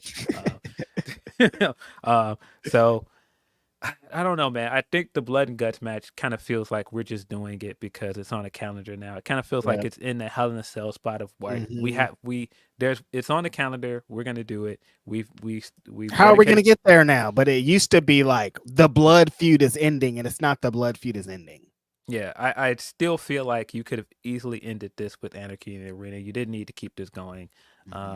And it feels even more so like that because you've changed the dynamic of Team AEW. You don't have Brian there anymore. You don't have FTR to take part in it anymore. So it's just a different it's just a different match. It doesn't have any of the stakes that you had before, and I think that's kind of harmed it in some ways. Yeah, I think that it still will be a good match, of course. but yeah, it just The doesn't. intention just doesn't hit like it Yeah, should. it just doesn't have that same heat that you would expect for this kind of match. And I'm just not a fan of that. Like you bringing up the Hell in the Cell thing. Like I want things to be for a reason, blood feud enders, things like that, not just because it's fucking September or just because it's blah blah blah. That doesn't. It doesn't. That dilutes the match type. And I think like blood and guts. If we're just gonna every July we have to do a blood and guts, who's gonna be in it? It's just gonna dilute the match type of this. Really, it's not the same.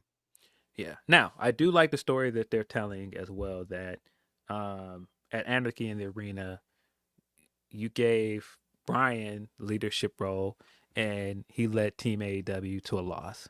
And now Swerve's like, all right, let me get this done. You should have called on me in the first place. Let me get this done where Brian couldn't get this done. And that of course helps to build to their match at All In of him saying, hey, I'm gonna lead Team AEW to a win at Blood and Guts. And I do think Team AEW is gonna win. At least I will hope. That seems like the logical next After step here. Anarchy in the Arena, I would think so. But Yeah, so I think having Swerve leave Team AEW to win is another notch in his belt as champion, and it's another thing to take into that match with Brian as bragging rights. I just wish the execution was a bit better. that's it. That's all. I'm sure, like you said, the match is going to be amazing. Look at all the participants in it. Like it's going to hit. It's a blood and guts match. It's AEW. Some of the best wrestlers in the world are in this. It's just like the reason that we got here has been pretty muddied, but you know, it is what it is. And we're leading to, it's going to further the stories of a lot going into All In too. So it's going to work out. Right. Like they might even tell more stories in the match than going into the match. Yeah, I know some people are not going to be happy still that Hangman is not in the spot where Brian is. And I don't think that it helped that Brian also wasn't on this episode. That was another big omission. That. Yeah. That you had him win the Owen last week, and then you came into this week and Brian wasn't on the episode at all. Now, maybe Brian just wasn't available, but it did feel like there was a pretty glaring omission. You know, Brian's probably fucking rested up somewhere. If he just had a match, probably fucking hurt. Right. Shout out to Brian. Yeah, right. But with this said, I just feel like even with that, even people being upset that Hangman's not getting the match, I think the story that you can build out of this with the blood and guts match could be really good as well. And I mean, if you're not gonna main event with Swerve, getting a match with Okada is probably the next big thing. Pretty hot. And he's gonna further the story with Swerve also in the match. Yes. So you know what I mean? Like he gets a couple of wins, Hangman, coming out of this. Gonna get a big match with Okada, probably gonna get another match with Swerve. You know what I mean? Like, seems pretty good to me. Yeah. Solid episode. Yeah, pretty solid. We're gonna get into some super chats. Darren Pittman says, love to see you guys do an interview with the Deadlock guys. Y'all are two of the funniest podcasts. I'm gonna meet the Deadlock guys, some of them today at the show. Cool. I'm excited. I'll tell them about us.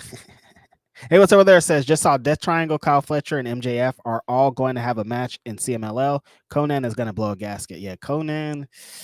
It's looking crazy in the light, Phil. If like the partnership was something, and then now it looks this way, it looks like something, you know? Talk about Conan the Adventurer. Yeah, like the Arnold Schwarzenegger movie. A Conan that can actually shut the fuck up. Van Twinblade said, almost no one in the Fed is washed. The Fed style is what is washed, and we all gotta sit down and admit it. Yeah, I do think sometimes when people are like, this wrestler is washed, it's just that they're wrestling under certain constraints. Yep. And I think like people are saying AJ Styles is washed, and like AJ Styles is washed. You guys, come on. Yeah, no, I didn't buy into that anyway. Like, y'all don't know AJ. Anytime people say that, they don't know who the wrestler is usually. You know what I mean? Like AJ Styles. Tenruza says Hikuleo in WWE, AEW doing a big show in Dallas, WWE going for partnerships, quote unquote, global localization. Okada CEO funny, blood and guts, DJ Head in Punk T. Now, Yeah, that's kind of the other big news we got this week. It seems like Hikuleo is officially heading over there. I don't That's think the a lot of people report. are surprised about this one. No, Hmm. we've seen some of those trademark copyright things that were out there with the Tonga thing that people uncovered. There have been reports for a little bit that he might be in negotiations with WWE, but Fightful Select dropped a report that it's going to be official soon that he will be joining WWE. You know he's gonna go join his bros, man. We're not surprised, but really, honestly, just kind of the way that he's been booked in New Japan was kind of the writing on the wall for me. Like the last couple of runs are like, oh, they're doing like a farewell to Hikuleo type run here, so I'm not surprised. Yeah. And then that trademark with the Tala one came out, and I was like, all right, Tonga. we're out here, we're outside. Uh, yeah. Do you think that he's going to join the Bloodline, or do you think he's gonna come back with Roman? I don't know. I've been reading these conspiracies that Jacob is a sent. Um, Roman sent Jacob, and he's gonna screw and join over there. So I'm like, I don't know, because I feel like Hikuleo stays with Yeah. his boy, with with Tama and with his bros and Toa, or yeah, Yeah. not Toa. If this is where I think it's going to a War Games match, I think that he's probably going to join the Bloodline because Right? you need 5 guys on that side. So Hmm. I think Jacob's going to stay put for now, but I think Who's they're on the going. other side then? I think we're going to get the OG Bloodline, so the Roman and the Usos, and it's going to be a matter of them finding 2 other members to help right away. Sammy makes the most sense because Sammy was also kind of an OG Bloodline guy. True. He has a connection with Jay, and if you're going to turn Roman babyface, which it seems like they're doing, it makes sense to mend fences. If you're going to mend fences with Jay, you might as well mend fences with Sammy. Um, Mm. and the 5th member is an interesting one because to me, what I don't want them to do, and I fear they're going to do it, is make Cody the 5th member. That's what I was saying. That's what it sounds like, And to me, like I get why. I get the connection. I think you should get Cody away from the Bloodline though. Yeah. I think Cody makes sense, but I And like think fight after all that, and then fighting alongside Roman would I don't like that. yeah, I wouldn't do that. But I wouldn't be surprised if that's But where we that's what end it up. feels like they're doing when you break it down Uh, like that, but but to me, I think the better story is the guy that this guy has hated for his entire time as tribal chief, had several matches with, the guy that Sami Zayn left that group to go join, is Kevin Owens. Kevin Mhm. Owens coming full circle and helping this version of Bloodline dismantle that version. I feel like that's a better story. But I also kind of feel like the same thing, like him joining up to fight with Roman though. Like Sammy makes sense because he was gang, but the rest of them wouldn't really make sense. But I don't think he's joining necessarily to help Roman. I think that it's one of those we have a common enemy thing. Yeah. And because of that, I don't necessarily like you or you or you, but Sammy is my brother, and so I'm helping him fight a common enemy. Hmm. I like it. But never know. Maybe they're gonna bring another I Samoan mean, out of they the do out of got a whole blue. bunch of. It Maybe ain't like maybe they're it's gonna over for them. maybe they're gonna throw Lance on the other team or somebody I else. said they could find some other members. Not that But hard. but I still just think if you're gonna bring Roman back as a baby face, and the whole idea of building this team against that version of Bloodline is all guys that he's tormented, like Jay and Hmm. Sammy and Hmm. Jimmy. Kevin Owens is right there. Yeah. Cody's gonna have to take a 1L off Roman coming back, though. You know what I mean? Whether it be being on a team or like he's gonna have to somehow play the back seat for Roman upon Roman's return Well, I because they're think gonna that's what's force that. gonna. Well, of course, I think Roman is going to have the moment at SummerSlam. I think he's going to return there, and if it were me, I think that Cody Roman should be the match at Bash at Berlin. Hmm. Of course, I think Cody will win. He better. Yeah. Roman comes back and wins the belt and just does it all over again. Listen, I would cut my TV off. Though. I'm sorry.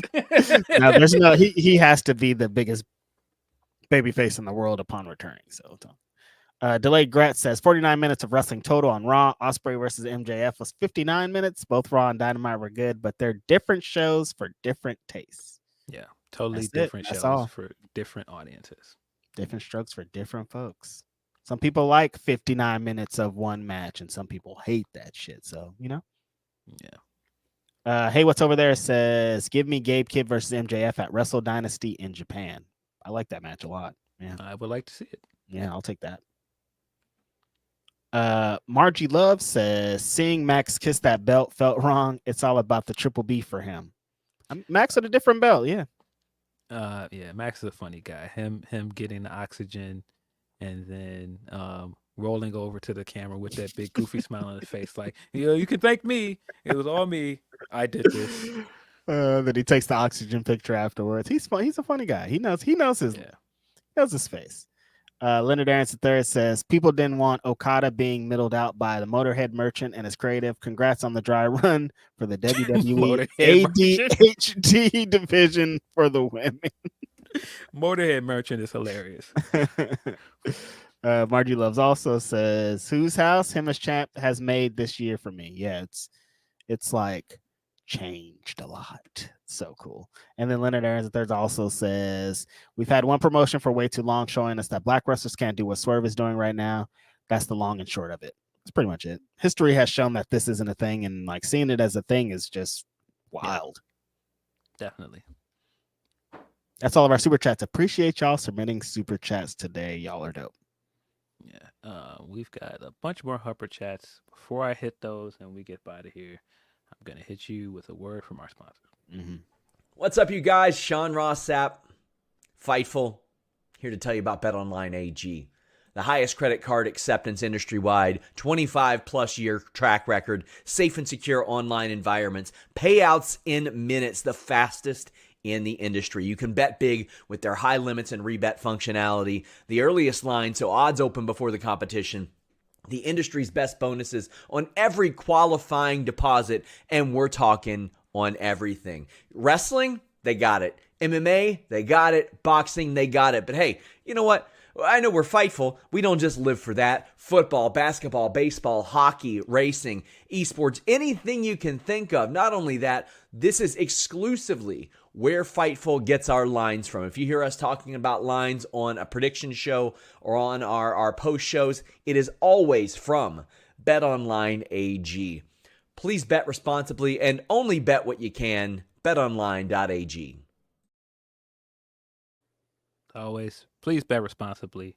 But for all of your betting needs, BetOnline.ag is the place to go. Got some Humper chats we're going to get into. So I think we're going to get out of here. I don't think you're going to finagle us into not today 4 hours again. That was hilarious last week, by the way, when I was sitting here like panicking, like, oh no, man, this is a long episode. And people were like, yay, you guys hit 4 hours. I was like, okay. It was like that Homelander meme where he's like looking around and he's like smiling. It's like, okay. I was thinking the same thing. Tell like that was a long ass show, and then we get off the show and somebody's like, "You guys should have went 5 hours." I'm like, "What, bro? What are you talking about?" And I saw somebody saying, "Well, hey man, well you guys gonna hit this or give us Ask Grapsody?" And I'm like, bro, we did like 3 hours on Ask Grapsody. It did turn around. It did almost 4 hours. Like, y'all not tired? Y'all not tired? They're not tired though. They're like more, which we respect. Thank you guys. I was thinking about that today. Sometimes it wasn't today. I was feeling good about today, but sometimes coming into the show, it's like, damn, it's rough, man. I don't know if I can. I don't talk about wrestling, whatever. But then like today, I was thinking about like, damn, like people are gonna come and listen to my friend and I talk about wrestling. Like I used to like pray for times like this. Honestly, like, what if people like really come to me for my wrestling opinions and like.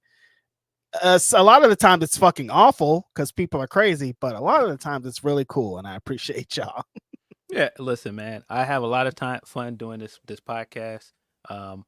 Sometimes Twitter can be still fun, somebody randomly called me a pussy yesterday because I said I was upset that Glow is gone. I'm just like, go figure. This innocuous take where I'm just like, I really like this TV show and I'm upset that Netflix canceled it. That makes me a pussy, but all right, cool, cool. Internet wrestling fans, like that's where we are. I also got a guy yelling at me because I said that Chad Gable's stock is down in an article, which I was just like, but it is. How do you feel about that? Because maybe I'm just off here, but I was like, well, Gable started this year as top contender for the IC title. He had a lot of people invested in his story, and then this is where we are. Like he's on TV a lot, but it doesn't feel like he's still like top contender for that belt. The issue is he stuck in Wyatt fucking 6 hell, dude. Like, I don't like, you know what I mean? Like, he was on a trajectory. He's on his way. We wanted him to beat Gunther for a while, and then we wanted him to beat Sami Zayn, and now it's like nobody cares. Like, they're still building towards him being with the Creeds, which I think is like the goal for most people. But yeah, his stock is not as high as it was. Like WrestleMania season, dudes wanted him to beat Gunther, like I'm saying. You know what I mean? That's why I was like, am I crazy here? Mm-hmm. I don't think this is a crazy take for me to say his stock is down. This isn't me saying I don't like Gable or that he's trash or anything. I just think compared to the beginning of the year to right now, I think it's down. Like compared to where he was before he signed that contract. Like he's on TV more, but like you said, people wanted him to beat Gunther at the beginning of this year. Now they've basically moved on to Braun versus Sammy, and I think that Braun is gonna beat Sammy. I think so too. After that, where does that leave Gable? I don't see Gable being the next IC champion after that. He's not gonna be the one to beat Braun, that's for sure. I don't see it, and that's why I'm like, yeah, where does that leave him after that? If that was gonna be like his big win, where does he? What happens after this? Where does he move forward to? Like I said, they're still building towards the Creeds, but they don't have a trios division. Like, what is he going to just be their manager? No, I mean, this is what people wanted for him to team up with Creeds. I'm glad they finally got to that this week. But again, they took a minute to get here. You built up all the stuff with Otis, and hey, maybe you would have had a payoff for Otis, and they could have wrestled if he was IC champion, but he's not. And so I don't know. I don't want to get into a tangent about that, but that was crazy watching someone yell at me for that. I was like, I don't think this is like a crazy take, but it's not a crazy take at all. Yeah, go figure. You're nuts. I can't believe you think that, Phil. I apparently am an embarrassment for saying that. I was like, all right, cool. Embarrassment. Yeah, this was within 24, 48 hours. But this is life as a content creator, guys. Could you imagine?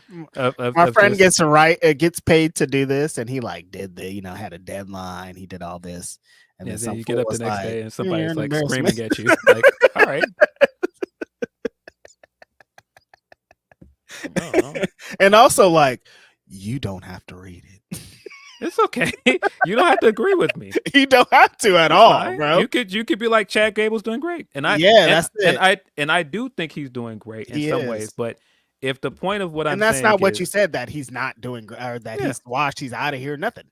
Yeah, again, still big fan of Chad Gable. Want nothing but success for the guy, and that's partially why I feel that way. Of like, I was hoping when he turned heel that this was going to turn into him a nice way for him to stay in that title picture, and now it kind of feels like it's not happening. It feels like he's sliding out of that title picture, and they're moving on to somebody else. I just don't know where he's going to be slotted in. Is my thing.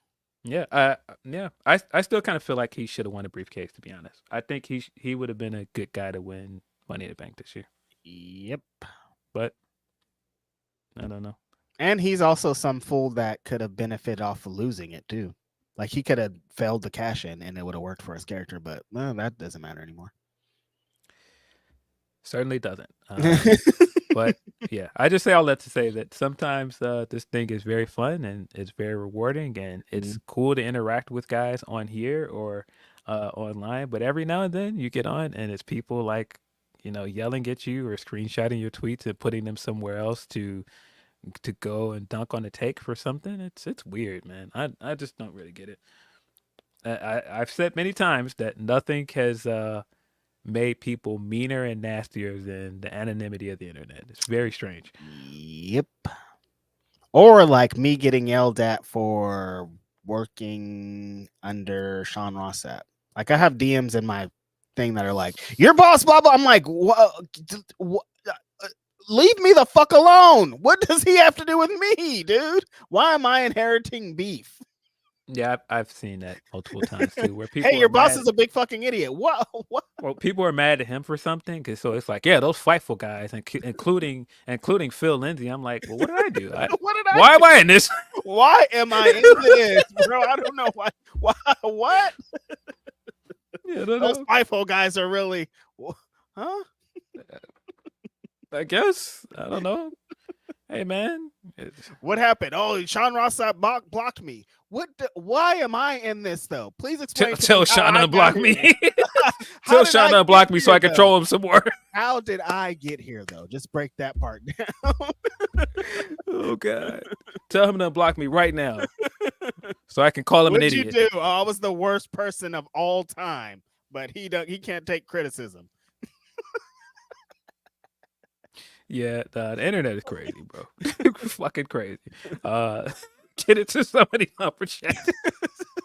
You see, from Tony P, he says, now hearing Gender didn't want to do that Shin promo, but was forced by Vince Kennedy McMahon. Makes so much sense. Looking back, you can see he didn't feel comfortable. Yeah, I can believe that because Vince has a very questionable history with Asian wrestlers and with race in general. And why would Gender just want? Why would he want to do? Why would Gender come in there and say, "I want to do this promo"? That promo always felt like it was written for him. That always felt like it was like a directive for him to do that. So that like does this not news shock me. story wasn't even a surprise. I was like, yeah, of course. That don't shock me at all. That's going to be very interesting now that Gender is a free agent and he's out and about, seeing some Gender interviews and we get some insight. Because I would like to see some people talk to him about the title run and just a bunch of stuff over there that he may not have been able to talk about. Not saying I want to see him like bury that company, but just like to get some insights about his experiences as champion and some of those things. You want to talk to him? I wouldn't be mad at a Gender interview. I got some questions for him. I have a lot of questions for Gender, honestly. Yeah. The boy showed up at GCW last night. He did. Now Raj, no longer Gender. Raj. Do you have a glass of wine?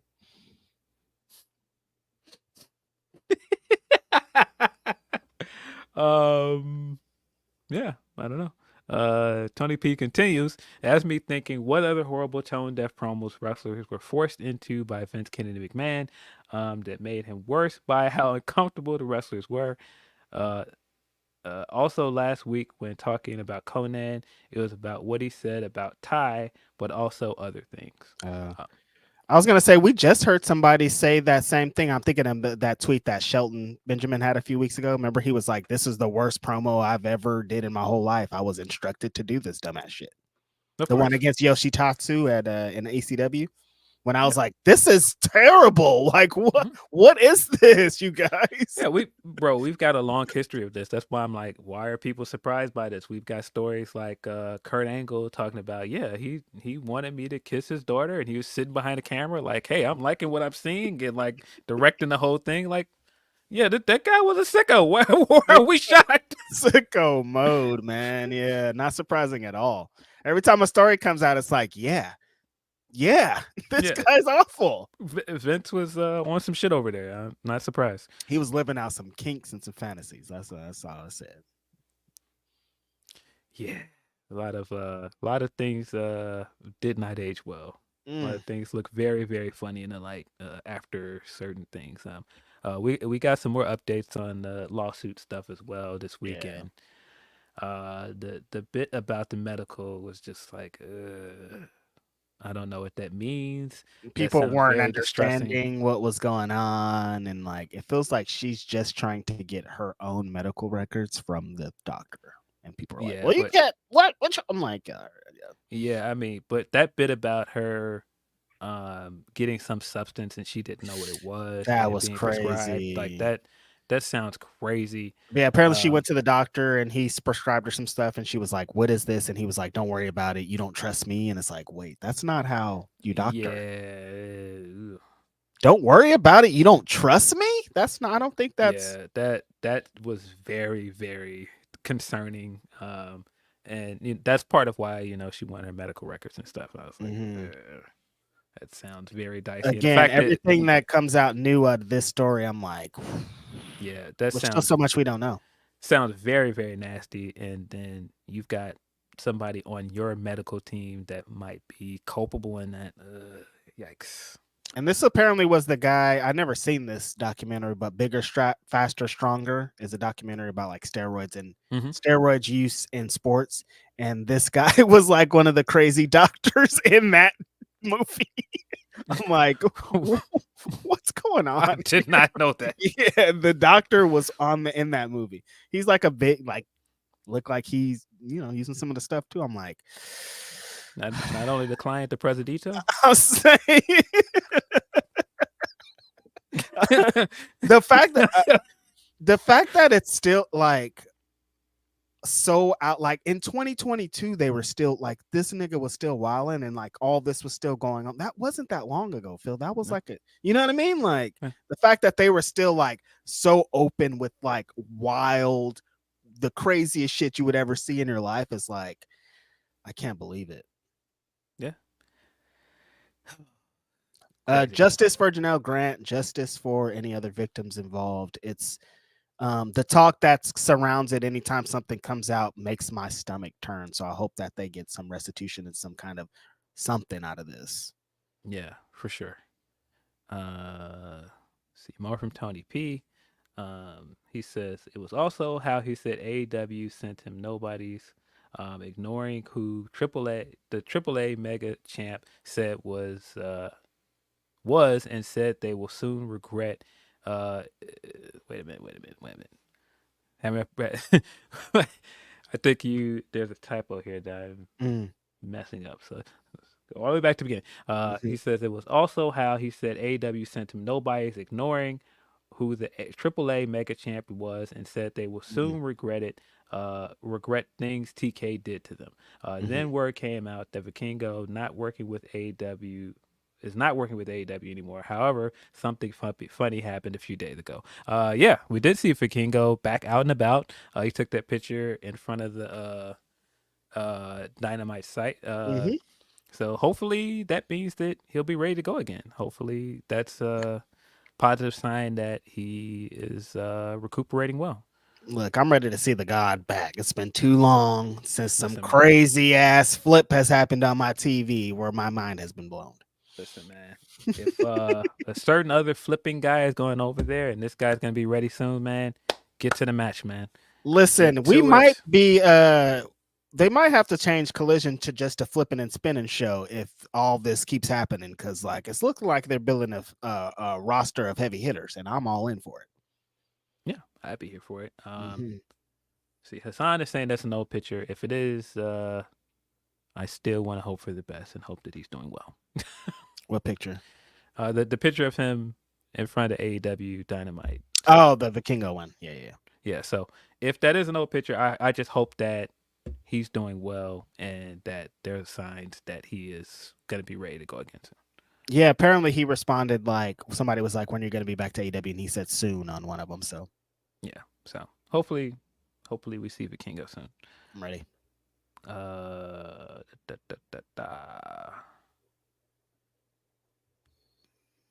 See, we got some more from Tony P. He says Vikingo posted on IG that he will be back in AEW. He's seen what is happening at Forbidden Door. Said he wants some of that CMLL play like everyone else does. I think Conan is fucking around is going to cost AAA. Yeah, it doesn't. I don't think what he's doing is really good for anybody. The way that he's going about the business, I don't think it's a good look. Yeah. But that's wrestling. Everybody, well, I won't say everybody, but most people seem to be holding a grudge against somebody. It's just the way you let these things play out, and unfortunately, a lot of people do not know how to just live and let live. I don't know. It's constant shoot interviews, man. Everybody got to get their shit off. Constant. It's always somebody don't like somebody. Somebody was done wrong by somebody. It's always something. Fuck a bridge. Burn that shit down. Everybody's like, I don't care about a bridge. Burn them bridges, man. I don't care about no bridges. It's cool. Burn it all down. Burn it down like my guy. Got another one from Tony P. Says, this is why I feel WWE is not going to pick AAA for one of many reasons. We know he wants to be WWE's Latin partner, but his only real chip is Vikingo. If he leaves, what does he have to offer? Before I go, now, then, forever together. Fuck Terry Bollea. Agreed. When the Shiki account was getting them tweets off, I was like, man, we're back. Shiki couldn't wait. I've been ready to stop this guy's rest in peace back to Shiki, baby. Mm-hmm. From CJ334, he said, do y'all think Mercedes running away from Britt back-to-back week is going to possibly introduce her heaters, where Britt is chasing her and runs right into heaters, or to like maybe the Renegade Twins? Yeah, we got that Fightful Select report that Renegade Twins were backstage recently. And of course, Renegade Twins have been over there often. They have a relationship with AEW through Thunder Rosa and Mission Pro Wrestling. Before she signed, Mercedes was saying how she did like the Renegade Twins, and if she had a unit in Stardom, that she would pick them as her stablemates. And so I very much like the idea of her being a CEO, and like Swerve did with his group, building a conglomerate and having other members. And if you're going to pick other members, Renegade Twins make a lot of sense.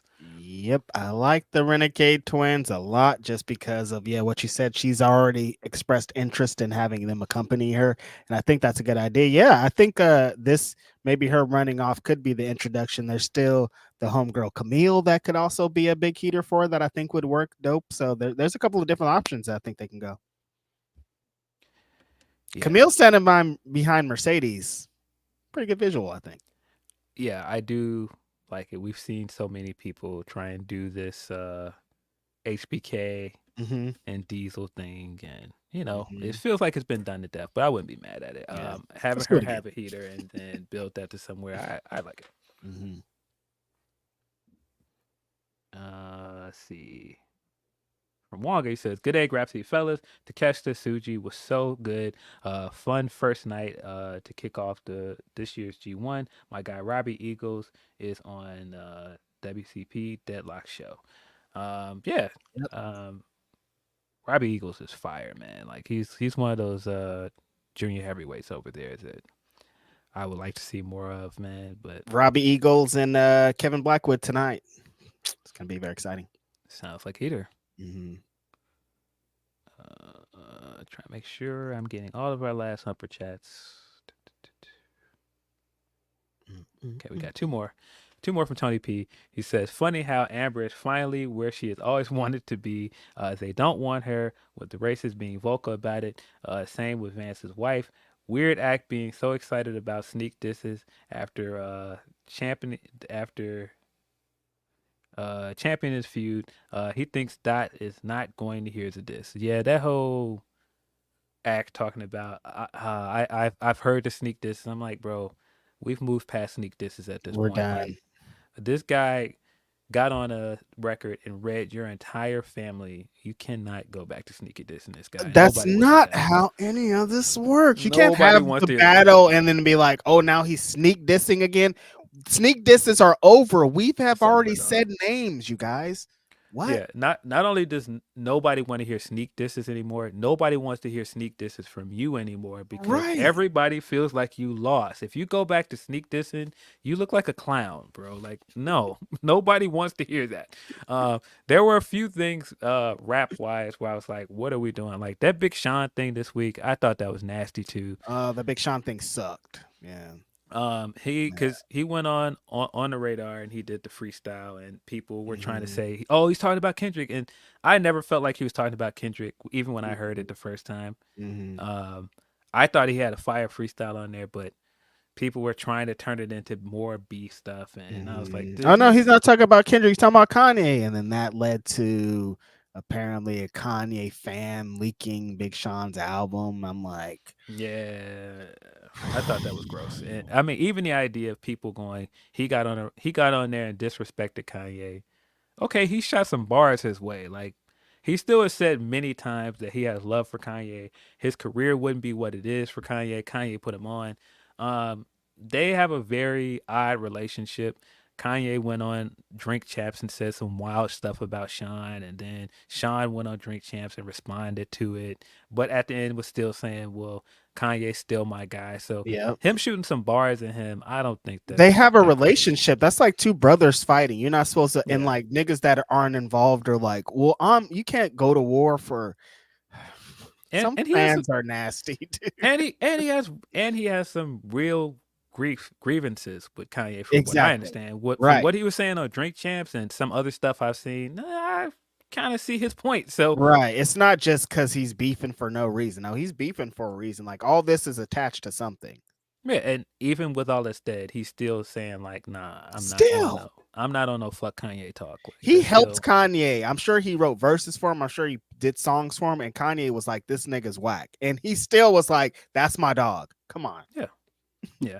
I mean, but the other part of this is all the music Deshaun has been dropping has been great. The single he dropped last night was good. Man, that snippet with Alchemist. Oh, that Alchemist snippet was crazy. I listened to it like 10 times in a row. I was like, bro, just drop the record. yeah. No, and I heard him crazy. Big Sean was on the Larry June project, the Larry June and Alchemist. When I heard him rap on that, I was like, oh yeah, we need more Big Sean and Alchemist. And now I heard it again. I'm like, oh yeah, they about to cook. We might need a full one. What'd you think of him? Did you? I don't remember if we talked about. Did you listen to the Eminem album? Not in full. Yeah, I still haven't listened to it in full either. But the Sean feature on there, that's good. It's all right. I don't know. Somewhere Busby's like, man, y'all still haven't listened to this album. Busby's right now writing a 10-page lyrical breakdown of it. Last one from Tony P. He says this didn't get added to the 250 humper. I do think they do something smart that's unnoticed. 250 was also a celebration with the people who wrestled. The Day One era and the Dynasty era wrestlers were the showcase of the show to show how far it has come. Yeah, I caught that. And that's why I thought. Okay. Now I'm saying it. Yeah, Mercedes, Okada, Ospreay, Swerve, MJ. Yeah. Okay, I get it. Yeah, that's why I thought they kind of tied that together well with the Young Bucks segment of them putting the Dynasty era guys in the same segment with the Bucks. And it's the same thing with having MJF go against the Dynasty guy, and then main eventing with Swerve and Okada. I got that. That makes sense. I like it. In hindsight, still probably wouldn't have did the hour match, but you know. Busby is now in our chat calling you a hater because you're not listening to this Eminem. Well, because you doing 10-page lyrical breakdowns, Busby. I'm the hater. I'm a bump. No, I'm not gonna bump it. I'm lying. We got a couple more super chats and we're out of here. Van Twinblade says, "Oh, Reg, did you check out Black Lagoon?" Yeah, I don't know what Black Lagoon is. That's like the Blue Lagoon sequel. I don't think that's what that is. I don't know what it is either, but I don't think that's it. And then Tenruza says, Dalton Castle injured.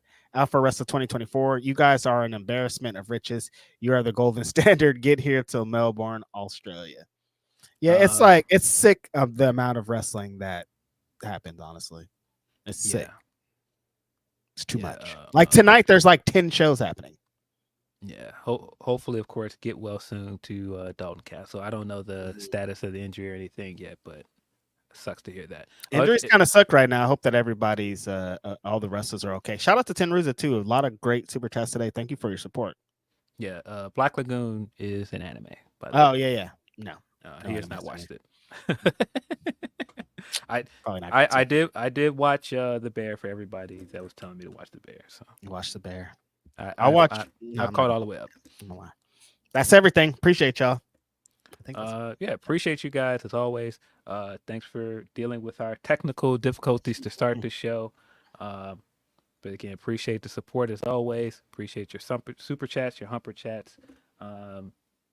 This has been fun as always. Always fun when I can come in here and talk about great wrestling with my friend. But you know what it is? This is Grapsody. I'm Phil Lindsey. That's Righteous Reg. We're out of here.